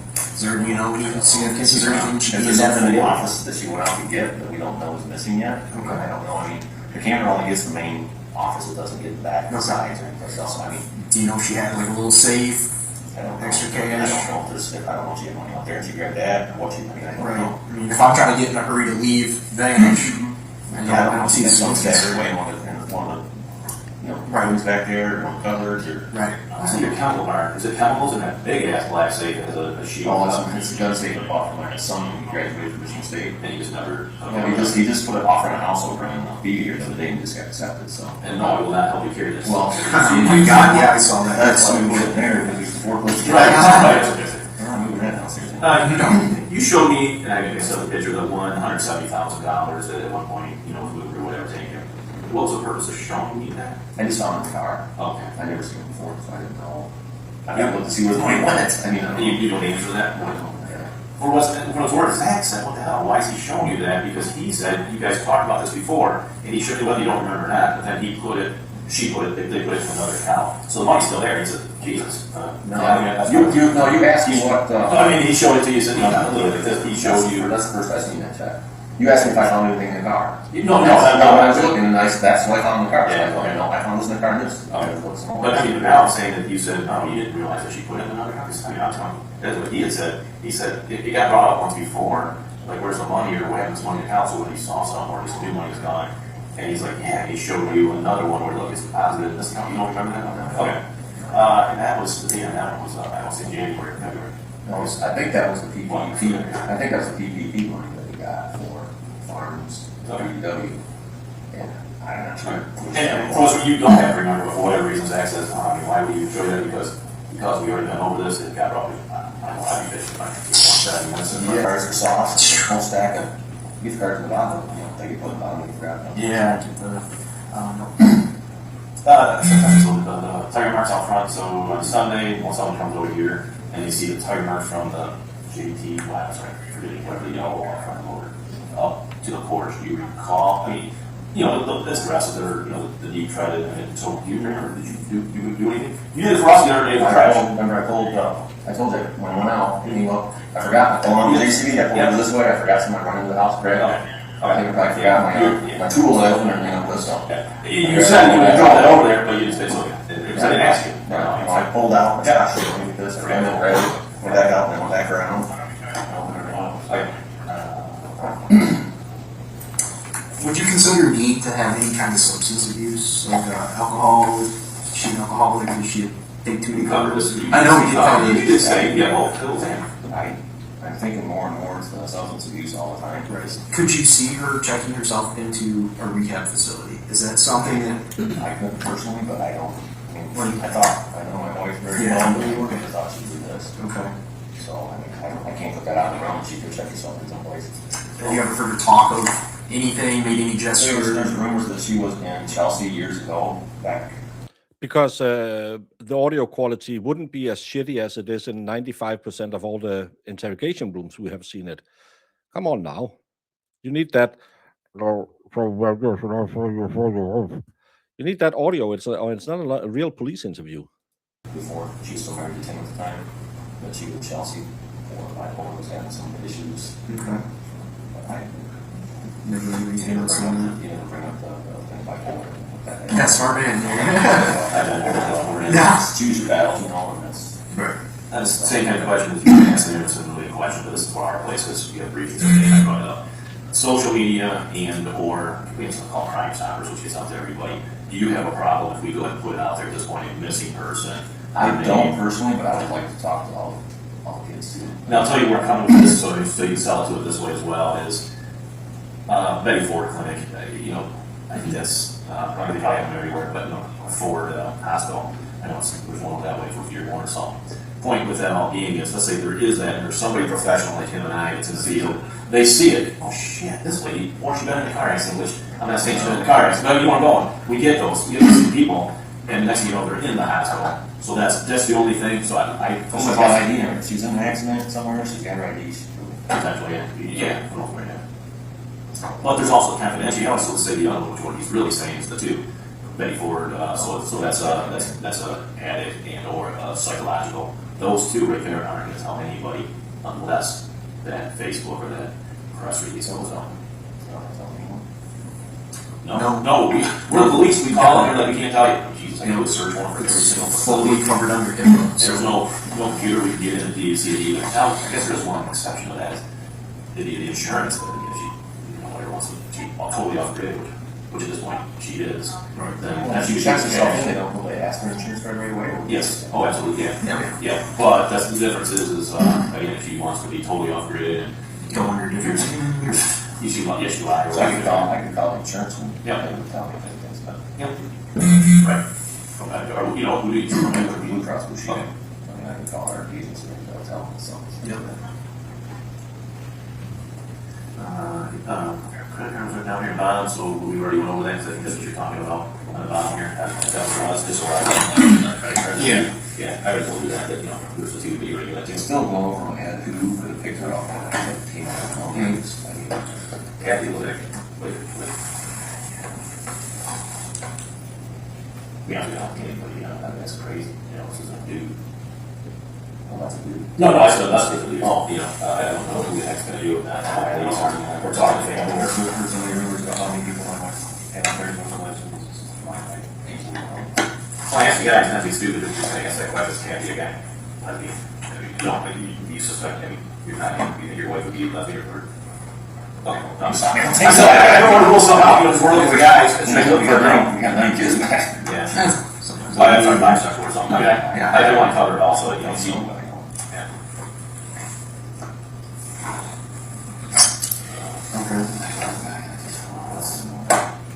Now we're past that point, because before it was 2 days to come back, now you're. What's the odds of getting those by? Longer goes, right. So did anybody help you work on Sundays? Anybody around? I know the kids were after checking for Dee, but I think after on Sunday. Oh, what did I end up doing Sunday after sprayed? we were spraying that. Yeah, for sprayed that morning. We were with them on Brooks. When I came back, I have to think in my head what the hell I did after that. It's just weird. Sure. Seemed like being like, I just seemed like myself being in the corner.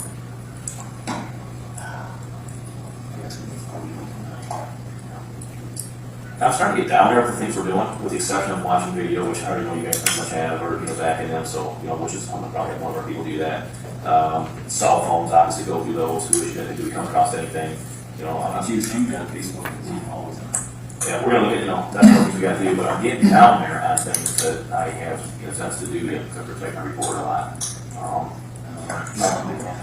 I do want to completely be able to focus. I should have fucking stayed home, dude. I don't see that's the answer either, to be honest with you. You can't just stay home every time. No, especially when it's only 5. Well, normally every guy on Sunday I'm with you. I make breakfast for every freaking Sunday. Sunday I decided to work. Why? It's springtime. Beat your ass on that. I don't see that myself, but we do it every Sunday. So it's the same as Saturday. Why didn't I just go with the game? Yeah. I'm more that worker. I always dove in my career before going to kids games and stuff. So that way, just going to throw it back in the back of the night. I do the stress as well. Yeah, you do that, so shut these people up, and then we can go back to what I did on Sunday. I can't fucking tell myself to go back to the straight level. Fair enough. It's important. I was a bagger. Right. Well, I mean, you have my phone again. I'm sure it tells where I went. Well, hopefully we haven't gotten a report back for that, so that'll help out there too. Just trying to paint a picture. Just so fucking crazy about that. And I'm telling you what to do. I mean, what do I need to do? What can I help or what? We need to figure out a list of names. Let's go through Facebook and see if there's a list of names that would be someone that she can be contacted with that we don't know of. We'll pick her up. There's got to be somebody to pick her up. There's got to be. So you still got to ask the daughter. Really, you're going to go out and what we're in now? Yeah, somebody's going to pick her up. She's planning on being gone for a day or two. No, she's gone for. I mean, we got to figure out who's going to pick her up first. No, and that's that part. With a month or something. I don't have There's an not a big window for her to get out of here. There's not. No, I'm here. I'm off 6. I'm like off 7, 7:15. Yeah, but you still have anybody can come pick her up. So unfortunately, our time frame's down, but unfortunately, your video's not catching it. Yeah. My house, we would know the answer to this, because it's what I got. My house is wired for security. We ran out of money when we finished building. I didn't do a weird thing, nothing in my house, but my driveway, which way we hit the main road, and all my buildings. Honestly, we wanted to keep that campus and we have a lot, but she's always focused on she always wants to focus on the back. That's where the anhydrous is. Oh, yeah. That's not true. Our fuel tanks are out there. It's taking too much fuel. So that was our focus on stuff and everything else. And the activity on the credit card today there, I was like, God damn, we're good. I don't know. This was Zach called and said, well, I was all steady because I've been trying to call her text, and I sent a text, and I went, like, I went through. I'm like, fuck, I went through. Cool. Steph goes, no. Voice goes, no. What, let's see, I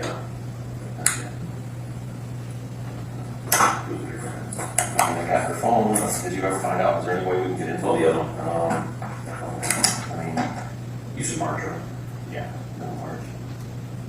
I thought for sure my daughter would know passcode, but she put 3 of them in, and I said, I'll just quit your pocket. This will do this up to March. March. She's talking to me where she's going.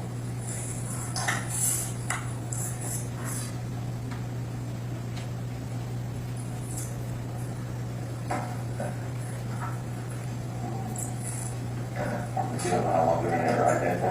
Exactly. Same guy here.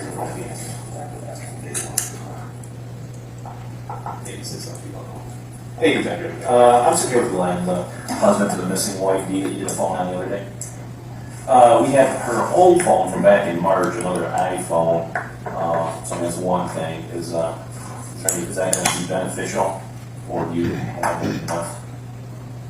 Well, you don't even have her new one, that's because we don't have her new one. But will her old phone be any good back in March?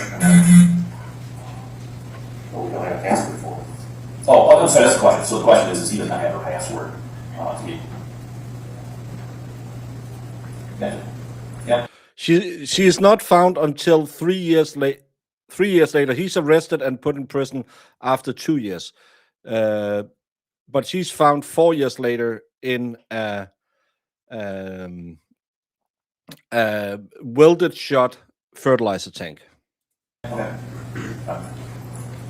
You know, it's a 4 6 digit here. Four. You know what? I tried it. I'm sorry. He can apparently overhear you anyway, so I just put you on speaker now. He said no, they tried. We tried all the passwords that she used on the iPad before. We tried the 36366868. I think she tried 2323, and then I told her just to quit so she didn't lock it up. Okay. But it's usually a real simple, easy to remember password that I'll be damned if I can remember what it is. Yeah, I can't very good iPhones. Okay. And then the iPad, Gary, I think, dropped it off Friday. I say it just here. Do you want to ask no Dave, but he just wondered, when do you think you'll be done with that one? I haven't processed it yet, and so, I'm hoping, I got a meeting tomorrow morning. Hopefully I'll get to it tomorrow. And I mean, just a big thank you for taking us to get his phone. Because Thanks for sending my phone right back. He was extremely, he didn't want to give that phone up because he's no phone business and everything, so I just want to thank you for that. Help us out. Yeah. All right. Yep, whatever. When you get it, just holler and we'll send somebody up to pick it up. Yeah. Thank you. I guess we're going to get sent. Also, the same thing. Anything you can think of? Feel free, as you see, give a holler, call. We are. I'm getting down there. Let's get a chance to look at everything. Electronically. What her calls are. Last I'd be friends with who she's been contacting on Facebook. Who's been calling back and forth. I mean, she's with that man. I got one contact. I don't phone back home. Text them. If I send them, you're going to do anything, text them, great. Well, usually you're on a piece of equipment, you just need to text them. Sure. My last Facebook would have been a snowmobile trip about 2 years ago that I posted. I'm not on any other my job looking at stuff, but. Alright. Trying to get out of Angel. Routine well, and she drops anything out of school. I was talking to Dale, he asked me, does she go anywhere tonight? Angelina's got to be at school at 8. Here's 9 o'clock on Monday. And there's a long time frame after that where she does, but that is a compliance. She does. I mean, if she goes, drops me to leave off 8, she won't be back to the office till 9 or 10. It should be 30. Well, yeah, 20. If I take her back, you're right. But if she goes down to Panera, gets a coffee, I mean, is she going to be meeting somebody down there? Right. I don't know. I mean, I don't know. We'd even ask her. I don't know, maybe before it gets any longer, maybe we could get some video from Panera if we got it to see. Yeah, no, Adrian. So she goes one with Christian, so she's done 3. Walmart. 223 goes down by Walmart. You go there? Yeah, he's too old. Well, there's a Starbucks there too, I think, so. Yeah. Well, that's just a little further down, but yeah. I mean, frankly, at 8 o'clock in the morning, you probably could wait an hour in line for Starbucks and scenario. I mean, There's a long line every day. I don't drink coffee either. Yeah. So I don't drink coffee, so. But I mean, there's just, every morning when she goes, there's 2 hours of time that is unanswered for. Like I said, she's your battles, you don't ask why she's not back, so just, like, Right. if someone, I mean, I don't think she's having a seen anybody that hurts any members now. I could be wrong. So, going back real quick, your property on Tipton, was that north of 50? Right there across from the fire station? Or is it south of 50? It's south of 50. Is that like right before that like S curve? Well, that's before that curve stands. Oh. Where they put tile, we're tiling for partridge over there. Property I have is, how do you say it? Just as you're going through Tipton, you go down, there's that wet spot where the creek kind of crosses right there. As soon as you back in through the wet spot, it's right there on the right. It's just a lot of real rough. Okay. You tile there. What you're saying? You tile further, and the neighbors really are just going to tile steel. My mini excavator set down here along the way. Gotcha. And then your other, we got Cedar Point property, you saw the tile there. There's a tile that's opened up. Yeah, hold the tile here. Yeah. The tile that's opened up there, the main that goes all the way to the pond was plugged up with spring. So we were digging the trees and filled the 12-inch tile, the outcruises, and filled that tile, and it was open in there just over 10 years ago. Filled that thing up, we were down there digging with a pole. There was so much pressure, I and another guy, we had to cut open, it was pulling it out. Stuck our feet in it, and finally broke loose, and so much pressure, it has to into this fucking hole. We couldn't get the roots on it, but that whole tile was full of roots, the whole thing. It was like a big giant anaconda falling out there. Don't do that. The property got from here, got where the excavator set, the house, the trees and stuff, in the apartment, taken out. You were over there too, if you went to all the properties in there? No, I have not. They up Cedar Point in here is all I did. Now I know where you were with me. I went over on 6 times when we came back. They were, And then we went over, was it like just off 50 on town line? It was just a little sliver of property by like that. Did you have old PC sold or something? Or was it different? I think that computer system is different about town line. No, it was would have been west of town line on 50. What is it? Wheat, probably winter wheat. I don't know. And property just went to the property on 50 up here before. Oh, it's just interesting lady. oh, that's it. Yeah. Yep, just it's a lot here. Yeah. What's that argument about Rob, like, the hate, you know, it's a property, so did you think you get digged over financially, or what? No, it's the Rob, back in 2008 when we crashed, Rob and their company were financially having some problems. We helped Rob, we refinanced a lot of machinery and stuff, put it in our name, and he Rob paid off. Well, we had some financial difficulties a few years ago, and there were some pieces that Rob financed for me. He'll help me out. I can make a fanny pack. So, yeah. You can do a lot of fun stuff. And then there were some other pieces we were doing with John Deere. We ended up in a lawsuit with John Deere over the whole program where we changed the machinery every year.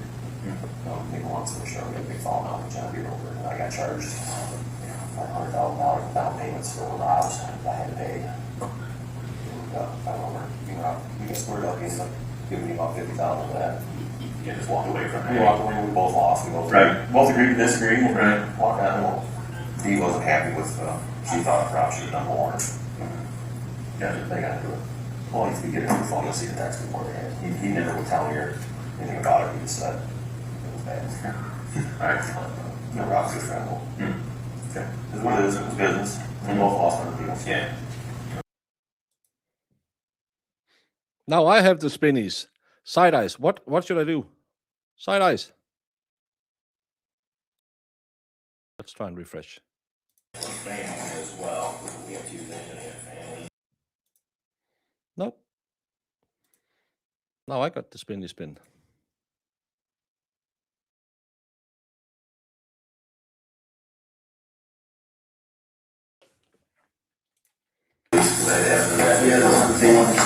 Yep, gotta listen to that. I did ask for family as well. We have two things in here. Family, report or something, what, talking to all those people. I was certainly into that, so he wanted to do that. And then he did give us consent search, and then, permission to searches, his original report, driver's license picture of your wife. She's in that picture. Well, I thought, I've been over 10 times, even if she don't have to worry about you, she's gonna worry about me, you know. You talk about getting arguments where you know, just start launching on her myself. I think once she shows up, because of what's going on here and everything is causing you, to be honest with you and your daughter, and hey, man, I gotta eat. So, but do what we can. Foul play there somewhere or what? Like I said, if someone else came and picked her up and did something wrong to her, someone picked her up. Who's just close enough to do that? But it didn't get leaked, so the friends are Stephanie, the friends are Wolf's daughter. You know, those are your big ones right there, and those people don't know.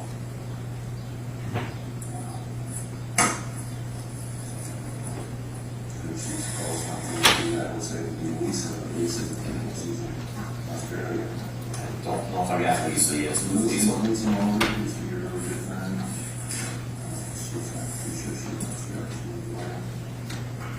Kind of over my head, we were good friends, and where she would call. Has she been off screen?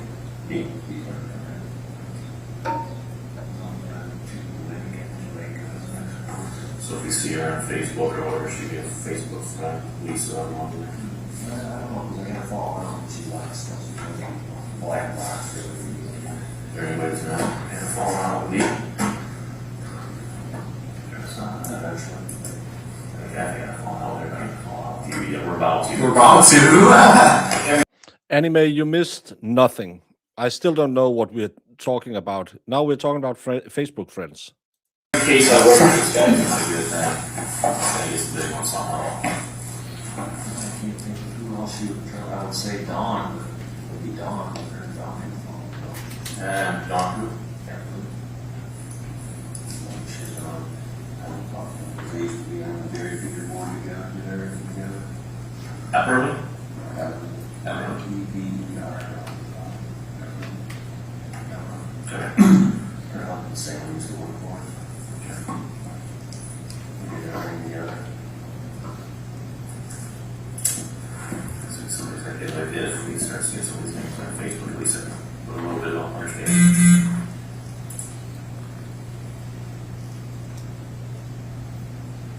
Is it normal for Dee to snore when she sleeps? Is that a pretty common thing? Was the snoring that you were hearing on Saturday night or Sunday morning before you went to bed, is that an average snore for her? Consistent? Yeah, well, consistent. I mean, she never snored before. Like, it seemed like the last 6 months or so, she's been snoring a lot. What he's going with that is an overdose type thing. Oh, it wasn't, how do you explain it? It's like it was almost like a nasal plugging. It wasn't like you were riding your tongue or whatever flopping in here. Hers was more like a nasal sludge or a consuming. It wasn't every time she breathed in, it would be. Was she snoring whenever you got up on Sunday morning? Yeah. You know, that's how I could tell she's sleeping, because she'd be snoring. But it didn't make sense because then she'd get up and she would sleep over. If you were snoring, you kept me up. We had this argument. Yeah. I cheat my past and then I took no pictures of her sleeping once in a while. Hey, Dawn Marie. What mumbly bumbly is this? This is the fourth body cam video we have seen where Dale Warner is trying to tell us how his wife started out as just being a weirdo who would run off now and again to now being a pill popper who probably ran off with someone, stole $50,000 to $100,000 or took $50,000 to $100,000 from their safe, but left her $30,000 wedding band in his office because that makes sense. The case hasn't really been that interesting so far. It's been a lot of the families just confirming they had a rocky relationship, and these body cam videos is just long, bad audio, and nothing of really value comes in from it. But I keep going back to what the COVID did to her, and I don't.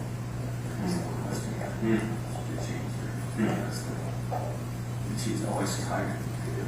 She's on her. She's really good herself. So, bitch, back to ground zero loss. Yes, we are. We probably lost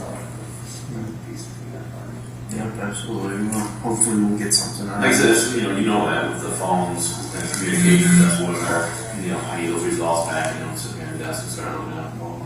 Yeah, I don't know, like I did you, I told you, make the lights play and the cell phone, do the JIU. And we'll bounce the stuff off of you and see if we can't get somewhere with it. People can see, figure out the deal, figure out the vehicle, or whatever. No, I haven't even seen any of the video yet. And obviously, we'll, Friday earlier, or whatever, or Saturday, earlier, is certainly what we do. We'll do Sunday, to start with. Everybody knows the standard time, so we'll try to. This definitely is Friday at roughly 8:30, like you said, you're getting home, back in with your daughter. It's a Sunday, same thing, 2 p.m. or something. That's the main one I want. She's dead. Look at.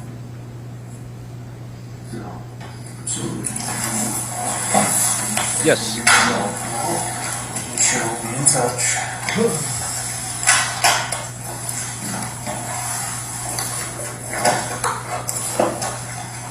Good reading it. Are they really? Is that easier on you? Not really. I can get this sun. Yeah. I mean, it's good. Gotta do something else. I just don't think else we got time for it. That's what's up. Your shit can start growing now with the rain on it, or whatever, at least if you got stuff in it, but we didn't get in. We got 3 more weeks. No. Why is he not out of keys? What the hell? I don't know, if, You think those are hers then? hindsight, I think Dee put them out there so the kids could get in the house. The kids know that's the hiding spot. Yeah, that's what out. And wasn't there, your son is the one that pulled them out. My son's seen it, what the hell, got keys here? Because he's got a key. But did he say that they're underneath? Was there something on top or No, just there? nobody's just seen him and seen it. Okay.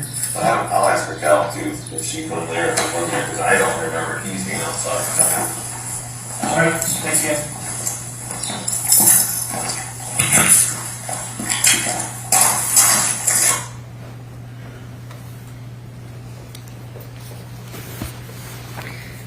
Do you recall that interview?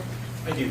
And do you remember Detective Greca asking the defendant to take off his shirt? Yes. And did you hear his explanation for asking him to do that? Yes. How long did you work for the Lenawee County Sheriff's Department? At that point, Correct. say like a year or so, year and a half. All right. And had you worked on any of the domestic cases that he brought up? Yeah, absolutely. Okay. At this point, what's your understanding on the last time that anybody saw Dee Warner? Would have been the 25th around midnight. Okay. And that would have been the defendant who saw her last, correct? Correct. All right. Now we're getting into May 3rd, right? So April 24th, 25th to May 3rd. Did you expect to see anything on the defendant's body at that point? Only if it was something substantial, minor scrapes or bruising, not so much, but any substantial bruising or cuts. Okay. At what point in time, well, strike that. Did you do anything else involving this investigation? After that point on the 3rd? Correct. I did some employee interviews, but beyond that, no. All right. Were you taken off this case at some point? I was. And do you recall approximately when that was? It would have been shortly after the 3rd, probably like the 5th or 6th of May. Okay. The employees that you interviewed, were those employees that were present on April 25th, 2021, or just employees that worked for them in general? Just employees that worked for them in general, not the ones that were allegedly there. Okay. All right. Thank you. I have nothing further.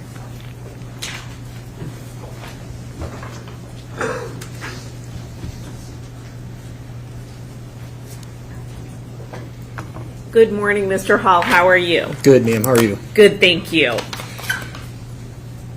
So you were involved on the case essentially from April 25th, 2021 to roughly, would you say end of May 2021?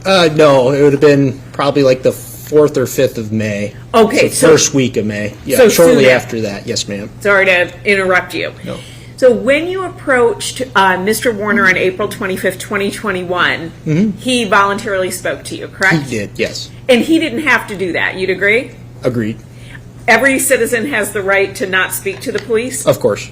But Mr. Warner didn't exercise that right, correct? Yep. He chatted with you. He did, yes. And then we saw some other videos. April 26, 2021, Mr. Warner had the same right not to speak to the police, correct? Correct. But he voluntarily did so. He did. We saw videos from April 27, 2021. Same question. He had the right not to speak to the police? Of course. He chose to do so. He did. Same on April 29, 2021. He Yes. could have declined to speak to the police, Correct, yes. but he chose to do so. Correct. And on May 3rd, 2021, same thing. He invited you into his home, spoke to you and Detective Greca, correct? Correct. Could have chosen not to speak to you, right? Absolutely. Now, when you interviewed Mr. Warner, was he aware that it was being recorded with a body camera? I'm assuming it was on my chest and it was vibrating off and on as you heard, so I would assume. Okay. And so he didn't ask you to turn it off, don't record me, anything like that, correct? No. And when you indicated that you thought, boy, only you would find a substantial bruise from April 25th to May 3rd, 2021, Detective Greca still asked him to take his shirt off, correct? Correct. And you didn't see any scratches, marks, anything like that? No, ma'am. Nothing that looked like it was healing, right? No, ma'am. No scabs, anything along those lines? Not that I could recall, no. When you initially spoke to Mr. Warner on April 25th, 2021, you indicated that Ms. Warner's, you had looked for a phone ping, correct? Correct, yes. And the last phone ping was 7:30 a.m., correct? Yes. Also, I want to just clarify because the jury may not know the family dynamics the way that we do. Sure. Bill Warner is Mr. Warner's brother? William Warner? Yes. William Warner. Yes. And so we heard reference to Bill or Mr. Warner's brother, and he is in a long-standing relationship with Amy Alexander, correct? To my understanding, yes. And Amy Alexander is the woman who picked up Angelina on April 24th, 2021. Correct. And then she lives with Bill Warner. Correct. One last topic. We talked, or we heard about talking about blood, and Detective Greca was talking about like a woodchuck rubbing its belly on the ground and things like that. The blood that he was referencing was blood that was found in Greg Hardy's barn, correct? To my knowledge, yes. I was not present for any of that, but... But you were present when the conversation was yes. going Yep. on. And Greg Hardy is Dee Warner's older brother, correct? Correct. And that property is adjacent to the Warner farm, correct? I believe so. I don't know. I've never been there. Well, are you aware that it butts up against it? So you yes, go from one I property know right that to the it's other? down the road at some point, but beyond that, I couldn't tell you the detail. Great. I have no additional questions. Thank you, sir.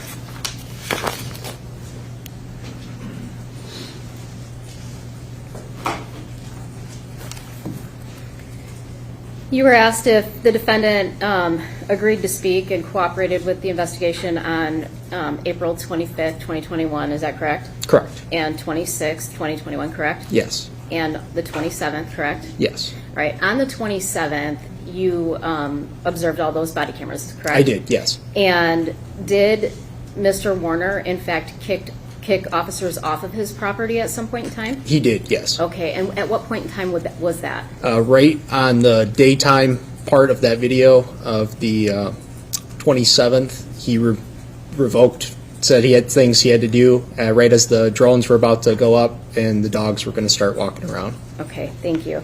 And the last... Thank you, Holly Mack, for gifting 5 memberships to Robin, Pensive Pecky, Caroline, It's Just Irish, and Brown. Welcome to the worst member channel on the YouTubes. Last phone ping on the that you indicated was at 7 a.m. Do you know where the location of the last phone ping was? To my recollection, it was the nearest cell phone tower to the Warner farm there on Munger. So just down the road was the nearest tower. Okay. And again, the blood at Greg Hardy's farm, did you have knowledge about that being animal blood? Just that it was told to me afterwards, yes. That it was animal blood? Yeah. Okay, thank you. I have nothing further. Mr. Hall, you were there on April 27th, 2021? No, ma'am. Oh, you were not? No. Okay, so, but you did review the, all the body camera footage, correct? Correct, yes, ma'am. Do you recall Detective Greca indicating that he told Mr. Warner a shorter period of time that the police would be there than he actually planned on having the police be there? I couldn't recall that exact detail, no, but it's all within the realm, yeah. Sure. So that doesn't sound unusual to you that Detective Greca wanted Mr. Warner to stay with the police and wanted him to consent to a search, so he told him a shorter period of time. Does that sound surprising to you? No, that's not surprising. And then Mr. Warner actually indicated that he had to go farm. He couldn't stay with the police any longer, correct? Correct. And he invited you back because it looked like it might rain, so he said if it rained, come on back, correct? He invited us back the next day, correct. But he also said if it rained, feel free to come on back, correct? I believe so, yes. And when you indicated No, I suck as a streamer. I don't do enough for my members. the drones were about to go up, the dogs were already there on the property, correct? Correct. And Mr. Warner didn't revoke consent at any point in time when the dogs were there, right? It was been shortly after, but yes. Sure, because he indicated he needed to go and farm, right? Correct. I have no additional questions. Thank you.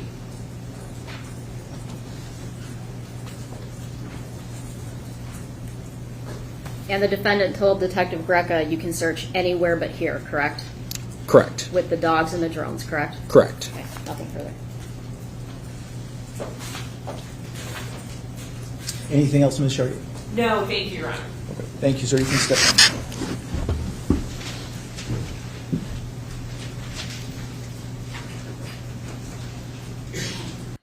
Break of about 5-10 minutes.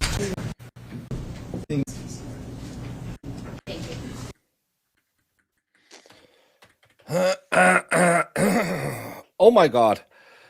I have to remember Marissa. Oh my God, what an explosive morning. This was insane. We now know a groundhog rubs its belly under the barn. And ladies, you got to see some man meat. Did you check out those nip-naps on Dale? I know some of you might have turned the heat on. And not on the thermostat, if you know what I mean. What a morning to be a true crimer. You stop beeping. Not only did we see Dale with his shirt off, we also saw an hour of a police officer who should have his rights to pens revoked because that was the most annoying sound ever. This was like listening to Zach talk about his day. Nothing happened.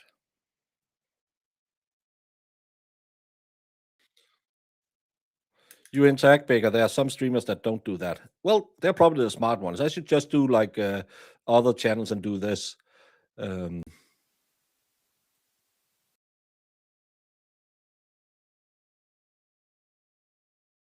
would be way easier for me. Just put on lawn and crim and then go away. I had to call the plumber. Massive leak at my desk. Yeah, I know you can't handle a man's nip-naps on stream. You instantly turn it into a baby batter making factory. Oh my. Yes, Crispy demands more perks for her loyalty and membership. You got the Sue Bird. That's as fine as it gets, and the honey bun. And I've done 3 member streams now. Don't do a cry for it.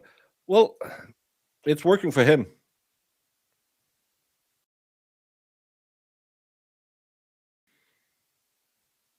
I'll pass on the man boobs.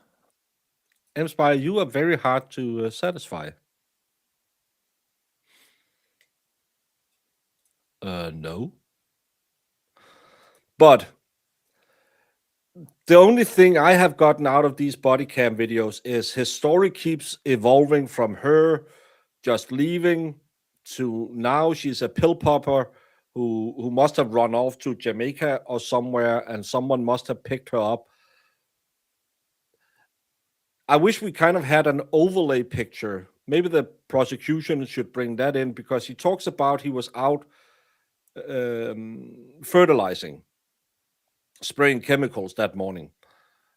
The GPS on the tractor would be a tattletale. It would be a snitch. So they could go in and just look at the GPS and say, okay, he was on field 7. So anyone driving past the road, he would have seen if they came to the house. Because that story about them coming to the house and he wouldn't be able to see anything, and they could just go in, pick her up, and she could run out with her go bag and her big amount of cash, go into his office, leave the wedding band, and then ride off. I know it was a bigger road next to the house, but you can't tell me that these guys won't notice if some strange car just rides past the house. I have a hard time with that. Yeah. I might have to go back and blur it out, because that will get my channel bounced. Good afternoon, Nicola. You know those middle-aged moms, they're always running off to Jamaica and leaving their 9-year-olds and a $35,000 ring. Yeah, that's it. It's a totally cromulent story. And for those of you who know, I got copyright struck by the Foreskins a couple of weeks ago. Today, Nurse Kim's copyright strike has finally been removed, and YouTube has now responded to her on the Twitter saying, oh, we take our TOs very serious. So keep tagging them if you believe they have broken the rules. I think me, Aiden, Nurse Kim, Jess,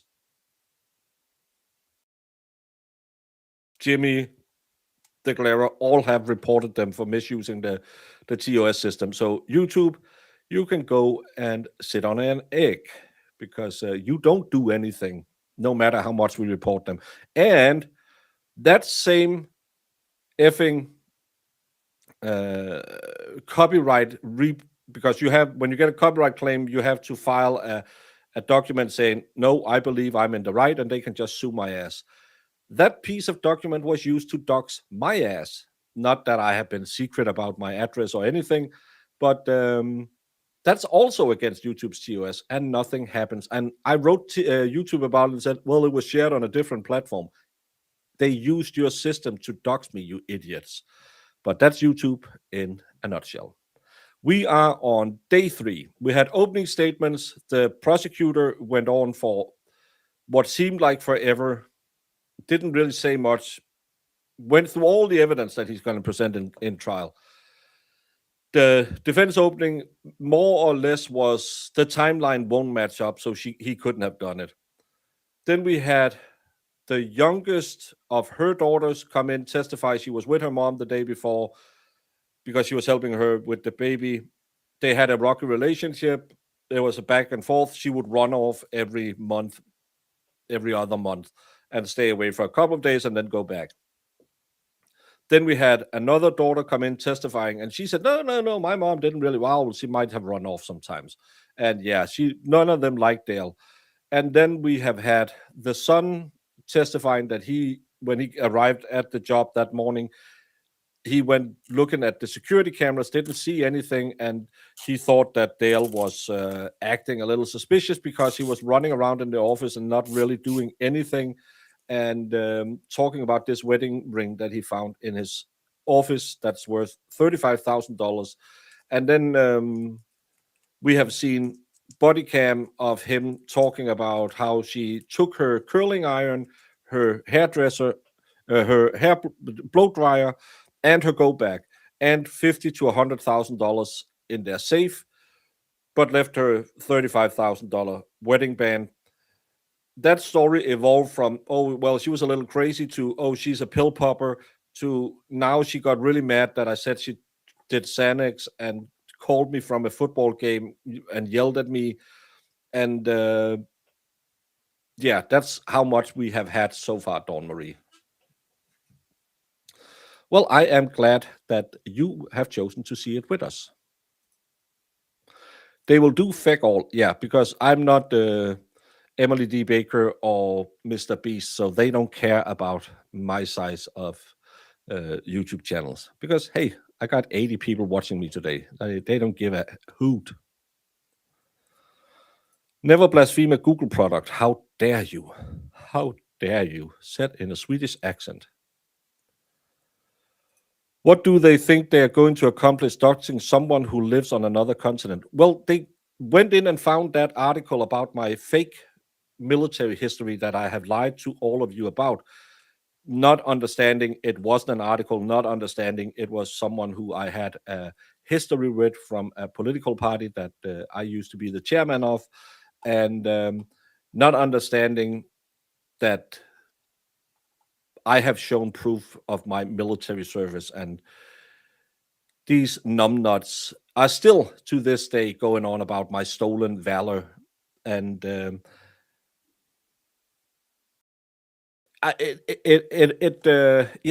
gets to me because I did spend 374 days and a few hours in a war zone. I did relist. I did sign up for the reserves again, and I spent a lot of time in the military, and I'm very proud of my military service. So these assholes claiming that I never served and the letter of appreciation I got from the Americans was just some cadet training program, even though we don't have those in Denmark. So yeah, they got that out of it, that I got really, really mad. But it also made me just block all of these assholes. Anyone who brings it up, I'll just block. Because fuck them. It's that easy.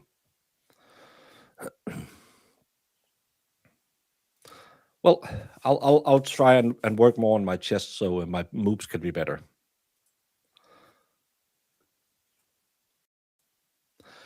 That's what I have.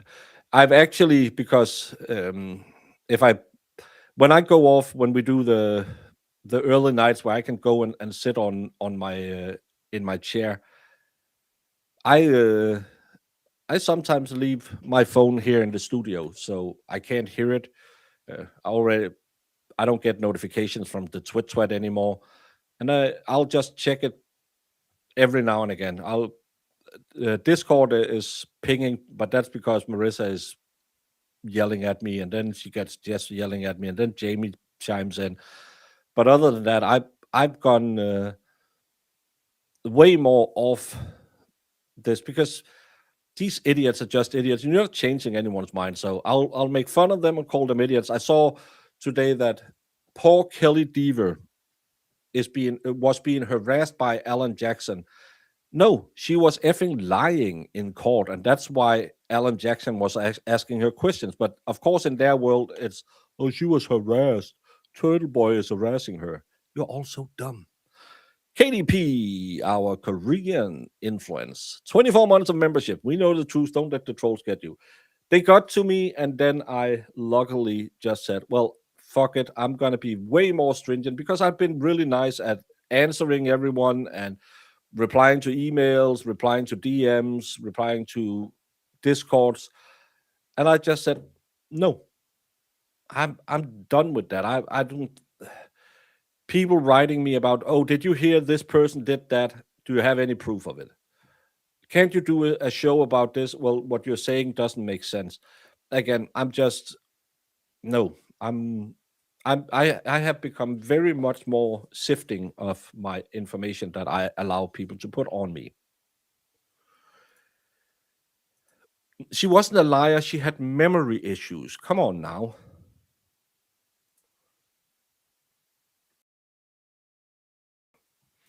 Do you know how much toilet paper went for at some point?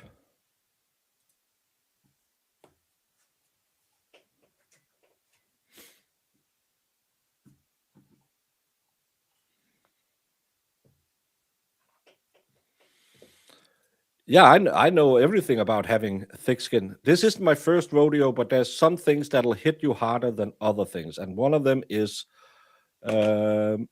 disparaging my military service, because I'm very proud of my military service, because I did put in the hours, days, and years. So that makes me really angry, because that's one of my proudest moments. And without my military service, I wouldn't have my daughter. Thank you, Little Peanut. Thank you, Baker, for all you do. No, thank you all for being here and being so generous. Michael Saber presiding. You may be seated. I can bring the jury back.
You may be seated.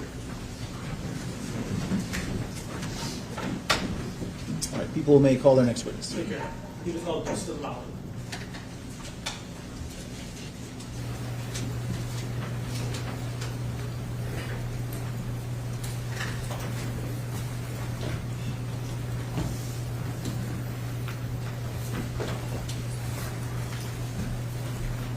Mr. Lally, before you sit down, I'll ask you to raise your right hand. Do you swear or affirm to tell the truth, the whole truth, and nothing but the truth under penalty for perjury? I do.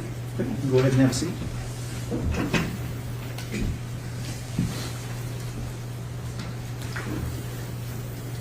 Good morning. Morning. Could you please say your name and spell it for the record? Dustin Lally. DustinLolley. Thank you. How did you know Dee Warner? I've been dating her daughter, Raquel, since 2016. Okay. And are you still dating her today? That is correct. Okay. And you guys have kids? 3 kids. And back in April of 2021, how many kids did you have at that point in time? 2 girls. And do you recall around November of 2019, you working on a project? Yes. Okay, can you explain that to the jury? We purchased the house from Dee and Dale Warner in November of 2019. We gutted our house and started a full remodel on it.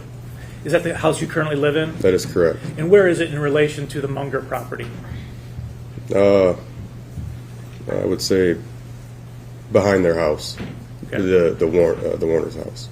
So a mile, half a mile? Could you give us an estimate? Half a mile. And what street is your house on? Carson Highway. And would that be north or south of the Munger, of Carson and Munger? It'd be north. Okay, great.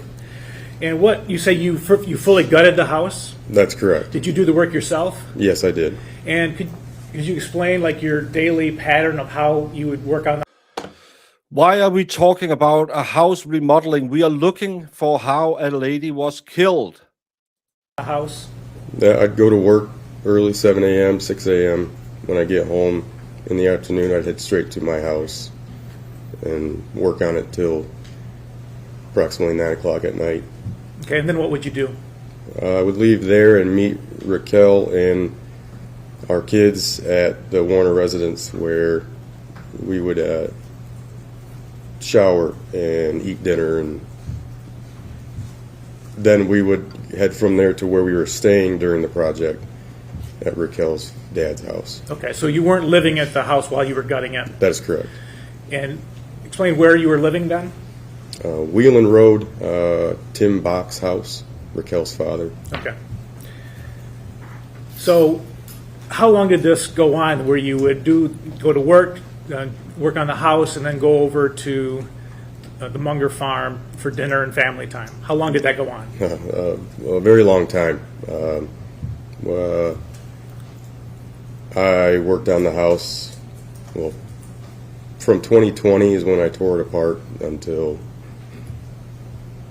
2022. All right, so up until April 2021, the pattern is still going on? Correct. Okay. And does this conclude weekends too? Yes, from the weekends it'd just be from when I woke up till maybe 10 or 11. And when you went over there, you said generally it was around 9 p.m., is that right? To the Munger house? Yes. Again, I know laying foundation, but this is the fourth person who's going to come in and talk about her routine. I just want to hear him talk about, well, there was never light on at the house when I drove past it, and there was that night. It's just, there's a reason why this trial is going to take 9 weeks if they're going to bring in everyone who lived in the same county to talk about how they remodeled their house. Everybody had waited for you to eat, or what? No, everybody's already ate. Usually our daughters would be bathed and ready for bed. I would walk in and I'd eat by myself at the kitchen table, or I would be the only one eating, yes. Okay. And just describe for the jury a little bit the room that you would be sitting in. You said you were at the kitchen table? Kitchen table, that's connected to the kitchen, obviously. Okay. Yeah. In the living room, where's the living room from the kitchen table? Yes, right next to it, 15, 20 feet away from the living room. Okay, open floor plan? Open floor plan. Okay. And so, would you sit by yourself at the table? No, occasionally I'd have Raquel sitting with me, Dee sitting with me, conversating. Okay, and what about Dale? Was he ever in your presence? Not in the kitchen with us, no. Where would he be? In the living room, maybe elsewhere, not in there with us. Okay. And can you give us a sense of approximately, is it like half of the time he would be there, every other, I mean? I think it would depend on the time of the year for, maybe he was busy with the plant or the harvest. Wintertime, he'd be there. Okay. So were you around enough to know like the different seasons of farming? Yes. Okay. Yes. And you just mentioned planting. Could you explain what that means? Spring, you'd be getting tractors ready, planting crop. Summer was a little slower, and then fall would be the harvest, so that'd be one of the busiest times. Okay. And so are you saying that Dale's presence in the room there where you were eating your dinner depended on the season? That's correct. Okay. And which seasons would he be normally gone? Plant and harvest. Okay. And were you able to observe Dee's attitude, her feelings during those times? Was it the same as always? Was it different? No. Definitely when Dale was not around, Dee was a lot more relaxed, laid back, could be herself. When he was around, she was uptight and watching over her shoulder.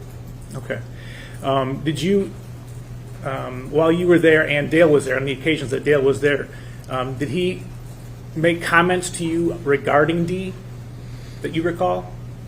Yeah, I recall there was a fair amount of degrading comments. Do you have any specific examples? Yes, there would be comments about Dee's cooking. Do you remember anything? What would the comments be about the cooking? Just what the hell is this, or this is burnt, or this isn't done. That's as far as cooking. There was other degrading comments about Dee's choice of clothing or what she was wearing. Would he direct these comments to Dee or to you? He would say them loud enough so she would hear them, or when she's in the presence of the comment, definitely so she could hear it. But it was said to me. Okay. I would just object to speculation to the part where definitely where she could hear it. He doesn't know Mr. Warner's purpose for saying things. I guess it was Dee actually present in the room when he was saying these Yes. things? Okay. I think it's fair to say. So to the extent that the answer included a comment about what Mr. Warner's purpose for saying it was, I would agree with that objection. I think that is speculative. Thank you. So, but I do think you just said that the comments themselves were at least directed to you, and how did you know that he was directing them to you? Did he use your name, for example? My name, or he's looking directly at me. Okay. All right, and how often do you think those comments were made? I would say I probably heard about 24 of them. Okay. Would there be a time where you would try to exclude him from the conversation you were having while you were eating dinner? Yeah, I guess when we're just sitting at the kitchen table, just Raquel, Dee, and I, while I'm eating. Dee usually, when Dale was there, Dee would try and speak a little softer, a little lower tone. That way the conversation was the three of us. Okay. And then did Dale do anything that you saw to try to get in the conversation? Yeah, there's one time I can remember specifically where we were eating. I was eating. Dee and Raquel sitting at the table with me. Dale was sitting in the living room, and he would walk to the pantry behind the kitchen. There was an hour of body cam where we didn't learn much. So just stay with us. This is here to establish that he was an asshole to Dee. Table, and he would get 2, 3 M&Ms, and then slowly walk back by, go sit on the couch, and then get back up, and then walk past us, just 2 or 3 M&Ms, and then so on and so forth, slowing down at the kitchen table. Okay. What? Was there an incident at some point regarding the Hummer? Yes. Okay. And when was that? That was July of 21. No, I'm sorry, July of 2020. Okay. And explain what happened.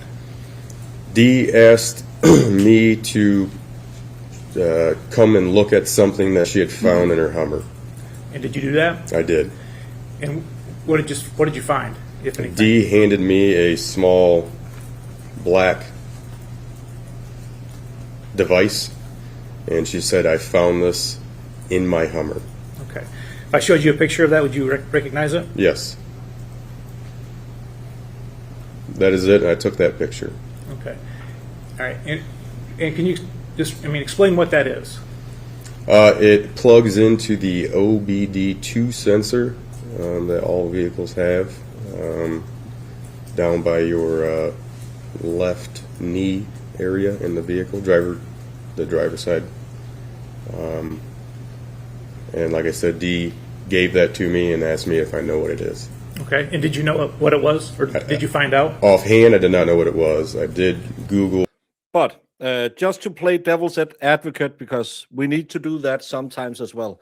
She has this habit of running off. They have a 9-year-old daughter, and he is really annoyed that she runs off all the time, stays at Zach's house or the daughter's house. And he's really pissed about it. So he puts a GPS tracker in her truck to try and know, okay, she's at Zach's house tonight. I don't have to make a fuss about this. She'll be home taking care of the kid in 2 days. Just to play devil's advocate, could that not have been why he was putting a GPS track on her? Because we know that she ran off roughly every month and was away for 2-3 days. So could that be what it is? No, this isn't a code checker. This isn't that'll be like a readout where you put a plug into the port, and that port is normally not on at your knee, I believe. At least in my car, it's over on the right side.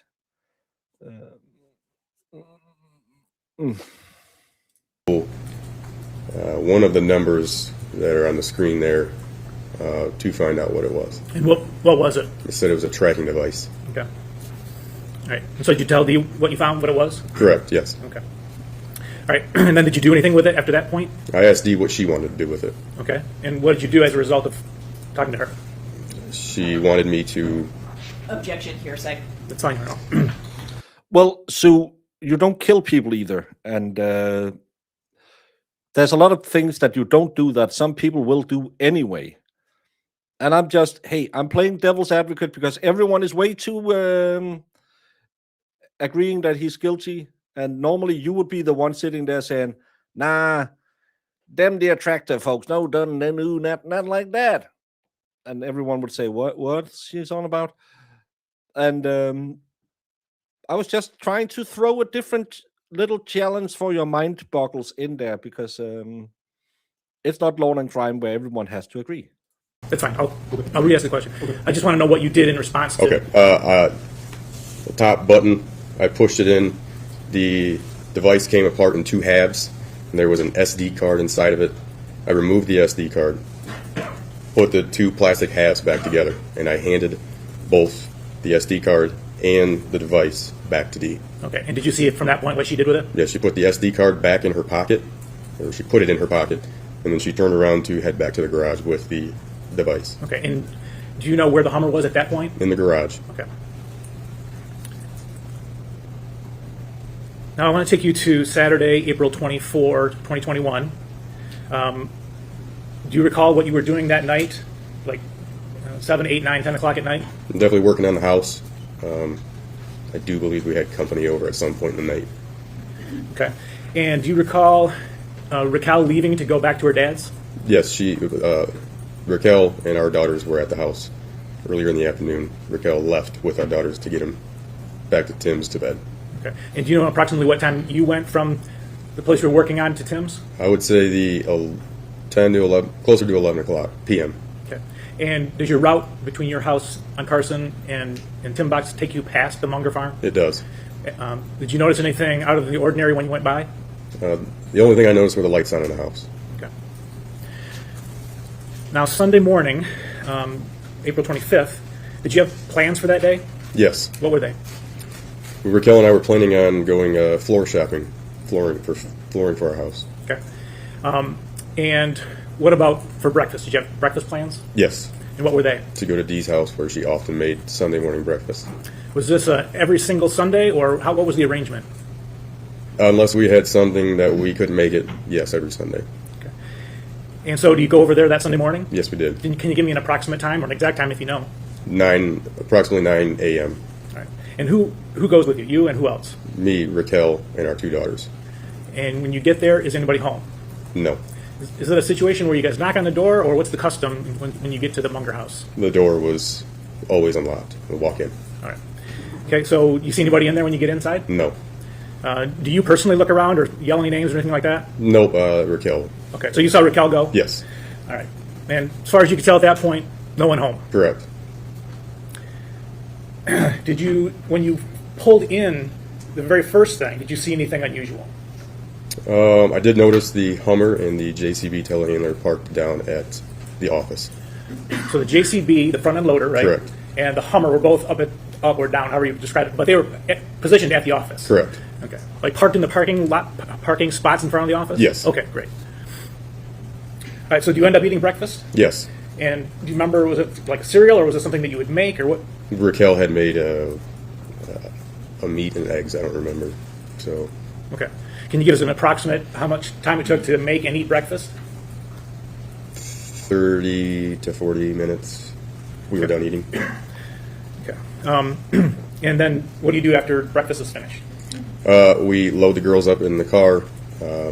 We then drive down to the office so that Raquel can go see her mom, which we thought that she was at the office. And why did you think she was at the office? Because the Hummer was parked in front of the office. Okay.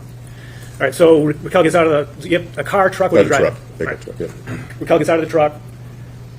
She walks in, I stay in the truck with the girls, and then Raquel returns, and she said she's not in there. All right, and then where do you go? We then drive to our house. We just sit in the driveway in my truck while Raquel makes phone calls, trying to find Dee. All right, you're present for those calls? Yes. All right, so do you know who she called? I know she called her siblings and Stephanie Vocal. Stephanie Vocal. And did anybody seen Dee? No. No one knew who she was? No. Okay, so now what do you do? So then after the phone calls, we then drive back to the Warner residence. We pull into the new shop. I get out of my truck because I know that the camper, the motorhome, is parked in the new shop. I get out and I walk in to see if possibly Dee slept in the new camper that night, or not the new camper, the camper that night. Okay, and just the new shop, is that the big building that's kind of attached to the office? That's correct. Okay, it has the 4 big overhead doors? That's correct. Okay. All right, so you look in the camper, no Dee? No. Get back in the truck? Yes. And then where? And we drove up to the house, went back inside the house, and from there, that's when we searched for Dee. Okay. At some point, do you go to the Hardys? Yes. Okay, when is that? After we had searched the house and, of course, did not find Dee, Okay. we loaded back up. We drive down to the Hardy's Event Center, where there's 2 bedrooms located in the barn. I go up in there, look in the 2 bedrooms. 2 bedrooms were empty. Didn't look like they had even been slept in. And then we proceeded down to the Hardy's residence. So the event center, how far approximately from the Munger farm? A mile, if. Okay. And and then the Hardy's residence, how far is that from the event center? Once again, a mile. Okay. And do you contact anybody at the Hardy home? Yes. Who's there? Shelley Hardy. What about Greg? No, he wasn't there. All right. And did Shelley have any information about Dee? None. All right. And so then what do you do? So Shelley gets in my truck with us, and we go to what we call the Cedar Point property, which is M50 near Onset Highway. And there's a barn on that property with a bedroom in that as well. Okay. You searched there? Yes, I got out of my truck. Blowless Mom, because it's always hindsight that's 2020. Oh, when he picked up 2-3 M&Ms, we knew something was wrong. Maybe he was just a stupid person thinking, if I don't eat more than 2-3 M&Ms at a time and I have to get up, go pick up 2-3 M&Ms, I will not get as fat as if I'm sitting with a bag of M&Ms in my chair, just stuffing my face with them. Yeah, who would do that? Not me. I would have 2 bags of M&Ms, so I could be double fisting. I heard some people like that. Again, everything in a courtroom sounds weird. Oh, he said, look what she's wearing today.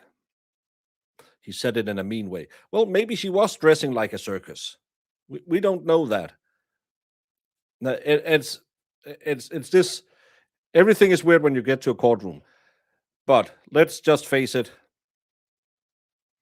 If they don't pull out a certified welding certificate that he actually could not have made that shitty welding, then he's probably guilty. Okay, I walked in and searched that bedroom. Okay. Anything at all? Not as far as Dee, no. Okay. Anything else? Anybody there? Yes, Brian Bush and one of his friends hunting. You say they were hunting? Hunting, that's what they told me. And how were they dressed, if you remember? They were dressed in a camo hunting gear. All right, so then where from Cedar Point? So from Cedar Point, we then went back to the Warner's office, where we joined up with Zach and TJ, and attempting to look for Dee on security camera footage. So do you remember what Raquel does? Does she go in the office with you, or does she go someplace else? Raquel and Shelley go back into the house. Okay. And where are your daughters at that point? They're still with us. We had not, I don't believe we dropped them off yet. Okay. At some point you do drop them off, though? That's correct. Okay. All right, and so approximately how long do you think you're in the office from that point? It was a couple hours. Okay, and what was going on in the office while you were in there? We were making phone calls to anybody and everybody looking for Dee, and once again, Zach is attempting to find security camera footage to see anything that happened. And you were in there that time while he's looking? That's correct. Okay, did he ever point anything out to you that, okay, here she is, or here she is, anything along those lines? No. Okay. Do you ever see Dale? Yes, a couple of times. And when was that? While we were while Zach is going through the security cameras, Dale comes in and out a few times. Okay. And does he make any comments or anything happen when he's in there? He was just talking about she probably took off. I'm not sure where she went. She was sleeping when I left this morning on the couch. And you said he was in and out various times. Did he tell you when he was leaving out what he was going to do? Yep, gonna go spray. Is what he had said two times that he left. I'm gonna head out and spray. Okay. And did you hear the sprayer or see the sprayer leaving anytime after that? I did see the sprayer one time leave and then one time return. Okay. Was there any mention of calling the police? Yes. Who mentioned that? It was either Zach or TJ. Okay. And was Dale there when that was mentioned? Yes. Did he have any response? I wouldn't get ahead of yourself along those lines. Okay.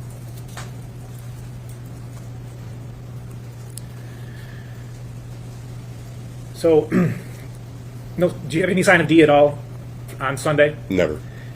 What happens after you leave the office? After I left the office, I went back to work on my house. Raquel did not go with me. Okay. So you weren't part of the group that went to Zach's? No. All right. All right, now I want to ask you about the time after Sunday.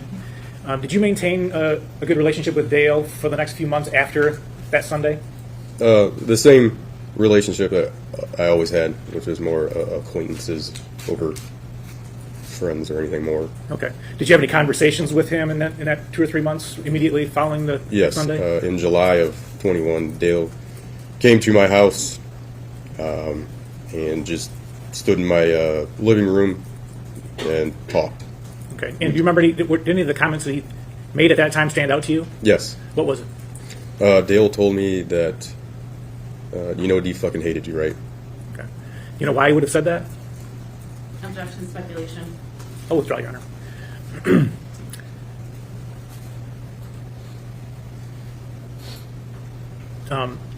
Was there ever a time, or maybe it was the same time, when he made other comments about Dee's marital faithfulness? Yes, that also was something that he spoke of about.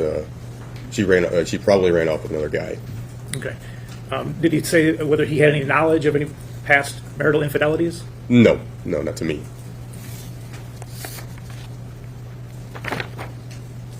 Money, that's what made my channel. People are too stupid to get a divorce. We just covered a case where he wanted to fuck the nanny, so he offed his wife. It cannot be that much of a problem to just get a divorce. Well, maybe, what about my kids? You will not see your kids in prison. Yeah, but I really, really want to fuck the nanny. Yeah. Then you go live in a 2-bedroom apartment and you'll have visitation with your kid every other weekend. Life is filled with consequences for your actions. But these assholes are just, I'll just off a person. It's way easier. No. It never works the way you think it does.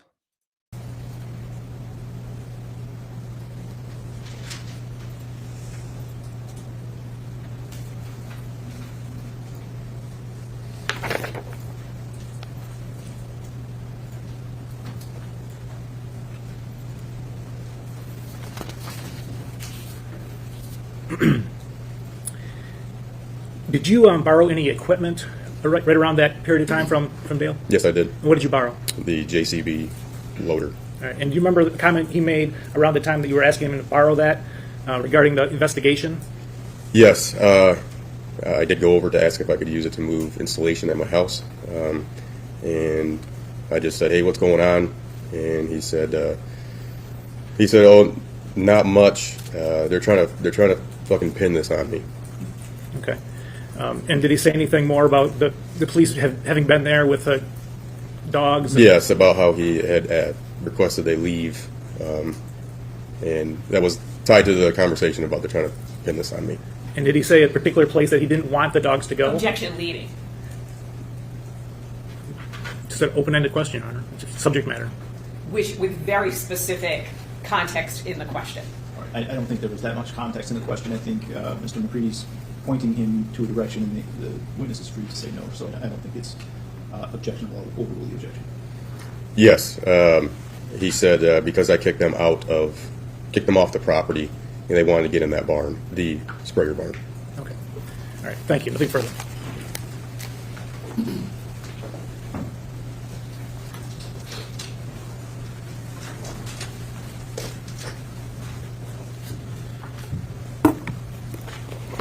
Good morning, Mr. Lally. My name is Marissa Vinsky. I represent Mr. Warner, and I just have some questions for you. In regards to the comments Mr. Warner would make about Miss Warner's food being burnt or not liking the food, what would Miss Warner say back? She would roll her eyes. Every time? Yes.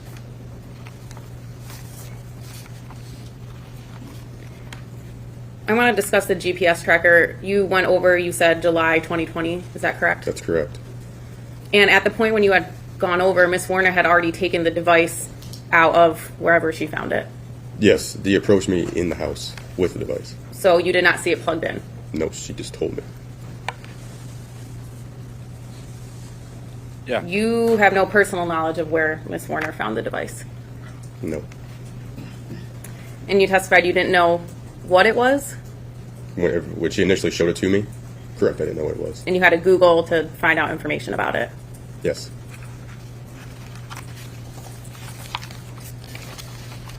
On Saturday, April 24th, 2021, you were working on your house that you were renovating? That's correct. And you said you left your house around the 10 to 11 p.m. hour, but maybe closer to 11? That's correct.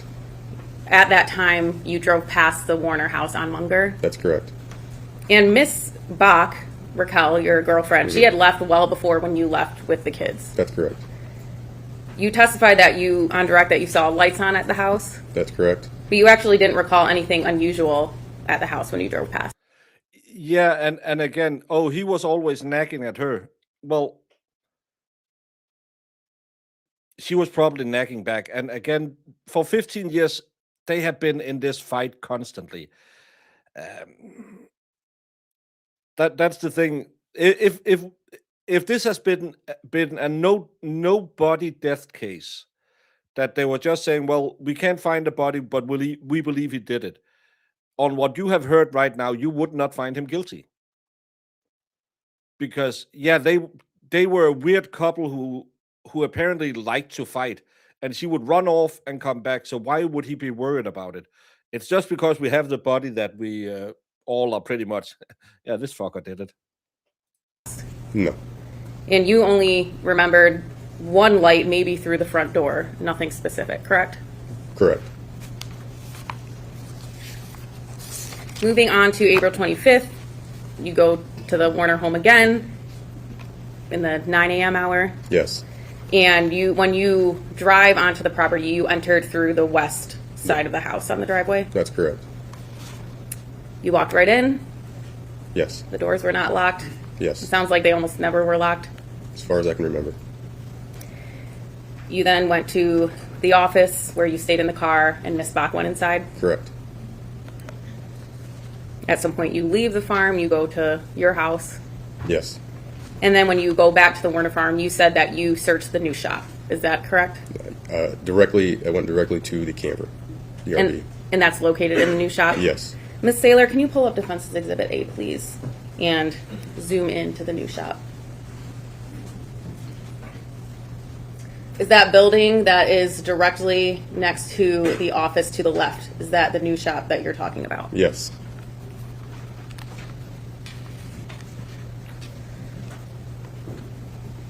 And then you testified you went to the Hardy's house at some point after that? Yes. Greg Hardy.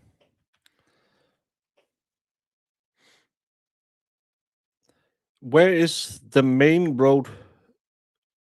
Because to me it looks like this is a private road that runs down to the house. So the main road must be somewhere over here. So wouldn't you have noticed if someone was driving in your driveway to pick her up if you were anywhere near the farm? This is the thing that kind of makes me wonder the most. What the hell? Because this isn't the public road. And he said, well, you wouldn't have seen them until they drove past the house. I hope that's gonna annoy my OCD, that I don't know where he was on the farm, so he couldn't have seen her being picked up at the house. Because I used to be married to a farmer's daughter, and they could tell if it was the mailman who wrote down their entryway, the neighbor, or they had to go look who it was, because that wasn't a car they have ever seen before. And again, they must have driven into their driveway.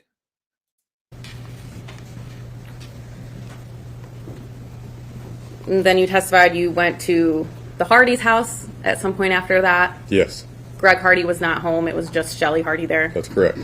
And then at some point after leaving the Hardy farm, there's a lot of properties, so I understand, but you actually checked there's a vacant house on Carson Highway. Is that correct? Yes, And you went to this property, and the property is across from the Warner farm? yes. You seemed a little hesitant.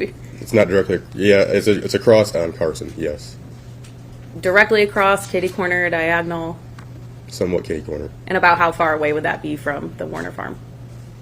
200 yards. 200 yards. So you went to that property, the house was vacant? I couldn't even get in because it was locked. Okay, you didn't get in. You checked the property around the house? Yes.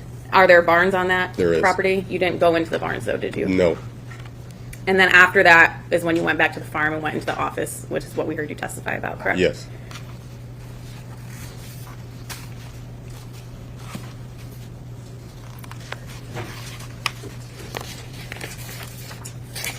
Lastly, after April 25th, 2021, you were involved with searching for Miss Warner, correct? Yes. There was a volunteer search about a week or two after she disappeared. Yes. Is that accurate? Did the search team that volunteered to get together, did they split into multiple groups and go to multiple different areas? Yes, we spread out throughout a field and walked. And one of the places that was searched was Greg Hardy's property around his house, correct? That's correct. That's Miss Warner's brother? That is correct. Who was involved in that search team, if you know? I do not. I do not know who specifically. I remember seeing people on there, on Greg's property. Did you ask Mr. Hardy if... This guy said that they had a weird dynamic at the house. He would normally eat his dinner there because he was remodeling a house and they stayed with the family. And that's about all we had. Oh, and that he found out that at a plastic thing she said she found in her car was a GPS tracker. He had to Google it. He didn't know what it was, but he never saw it in the car. He was told it had been in the car. So again, but this is the son-in-law. People were able to search his property? Greg? Well, on this channel, we are very much waiting for the answer, whatever happened in that case, because he had his appeal case, and we were told that would be an answer in, what was it, a month and a half, and we have never, ever heard anything else on that case. And Sue has actually considered marrying Todd Mullins. He said he's such a nice guy. Headed up this search party, so he told everybody, walk from here all the way until we get to Tipton Highway, which includes walking through Greg's property. If you know, was he part of the search that was around his house? No, I do not know. I have no further questions. Thank you. No, we built an empire, and if she split, I'll build another. He did say we build an empire. Just two quick questions about that search you just talked about. Had you ever, I mean, Dee had left and gone away for a night or two before, correct? You were familiar with that? Only by counsel for Kel. Okay. Had you ever searched for her before? No. Okay. And as far as you know, did Dale participate in that search? He did not. All right, thank you. Nothing further, Your Honor. All right, are we, oh, I'm sorry.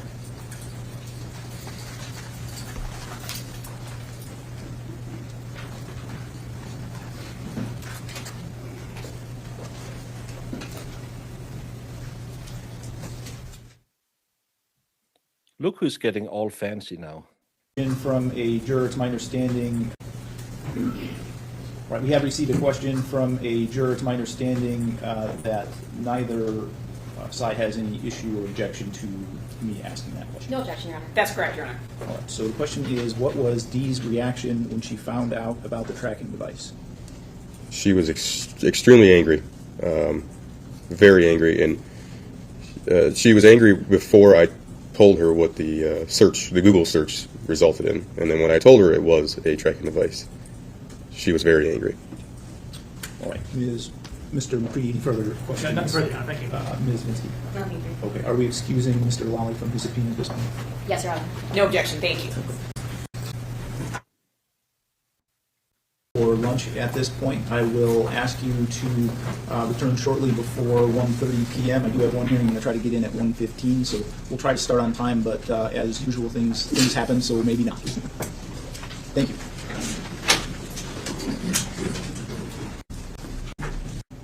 And you wanted to address something on the record outside the presence of the jury. Yes, Your Honor. We had a conversation before we started this morning about the scope of Stacey Brody's testimony.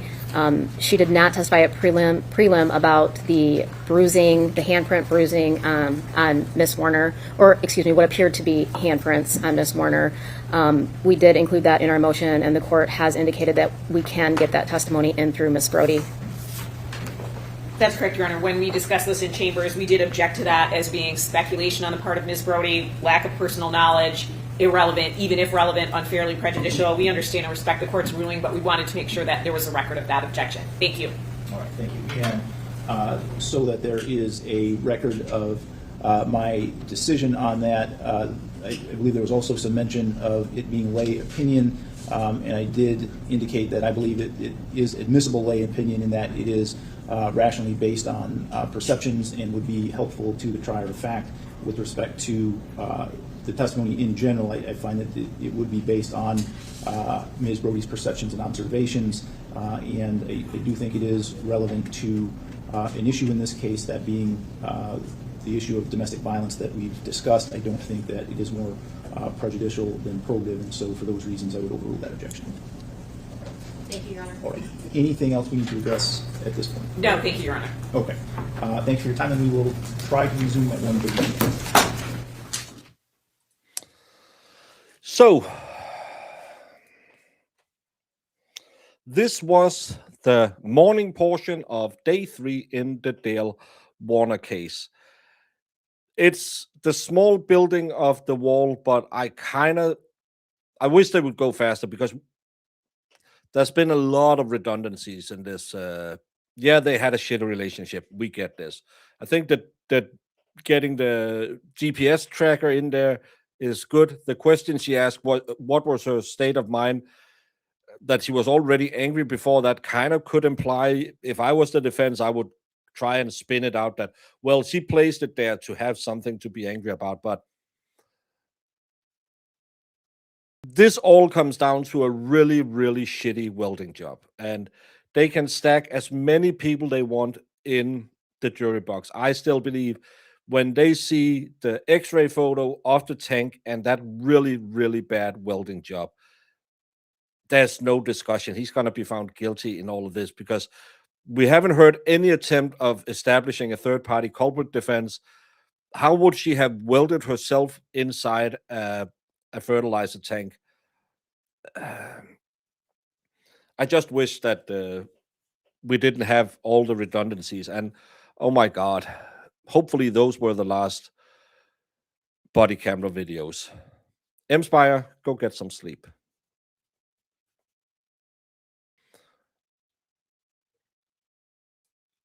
Gene, you'll have to fight Sue for him.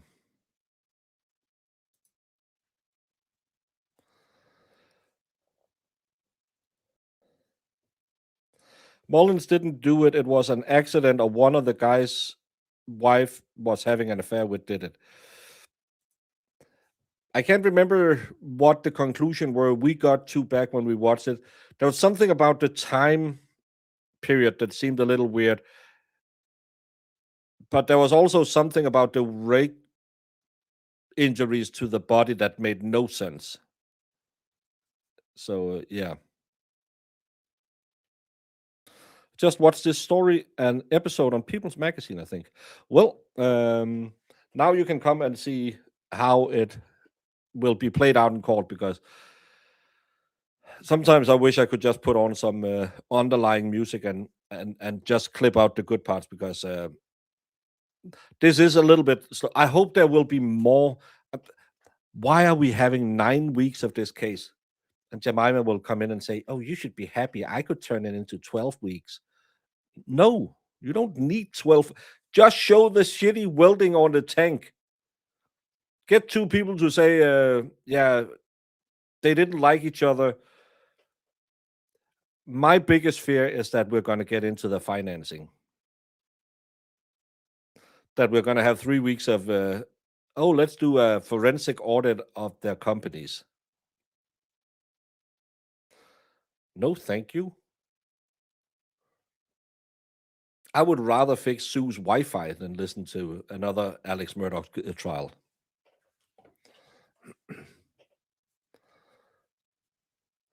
Well, there was something about the placement of the rake things that didn't really make sense, but I can't remember. I just remember that we never got a conclusion in that case. Anime, did you have a welding machine? We haven't heard anything about welding machines so far.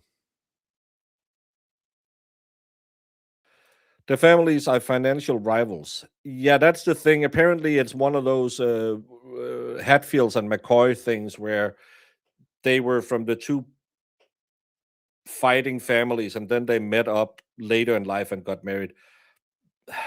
Again, that's just family dynamics. I just want to hear an explanation of how she crawled into a fertilizer tank and welded it shut from the outside. That's the explanation I'm looking for.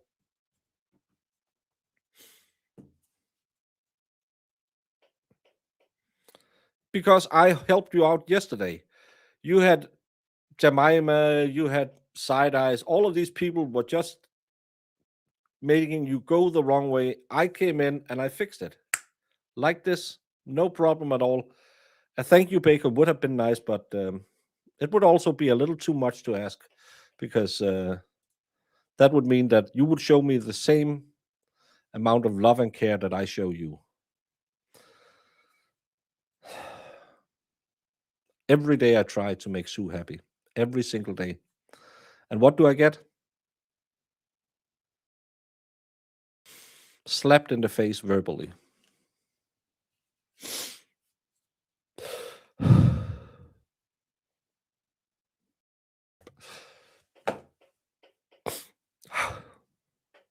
Well, we're going to take an hour and a half break. I'm going to go out and remove some snow and get something to eat.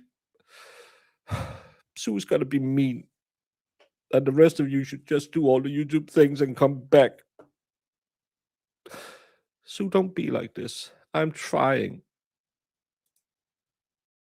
Love you all. See you all at around 1:30 Eastern. I'm Jimmy. How y'all doing? I know English is your second language, but you don't word It's your my questions third, carefully. but I'm still better at it than you. You are The most important people in this case that everybody seems to have forgotten in this room is the jury. So we're going to take a 15-minute break and both sides take a pregnant pause and think about the jury.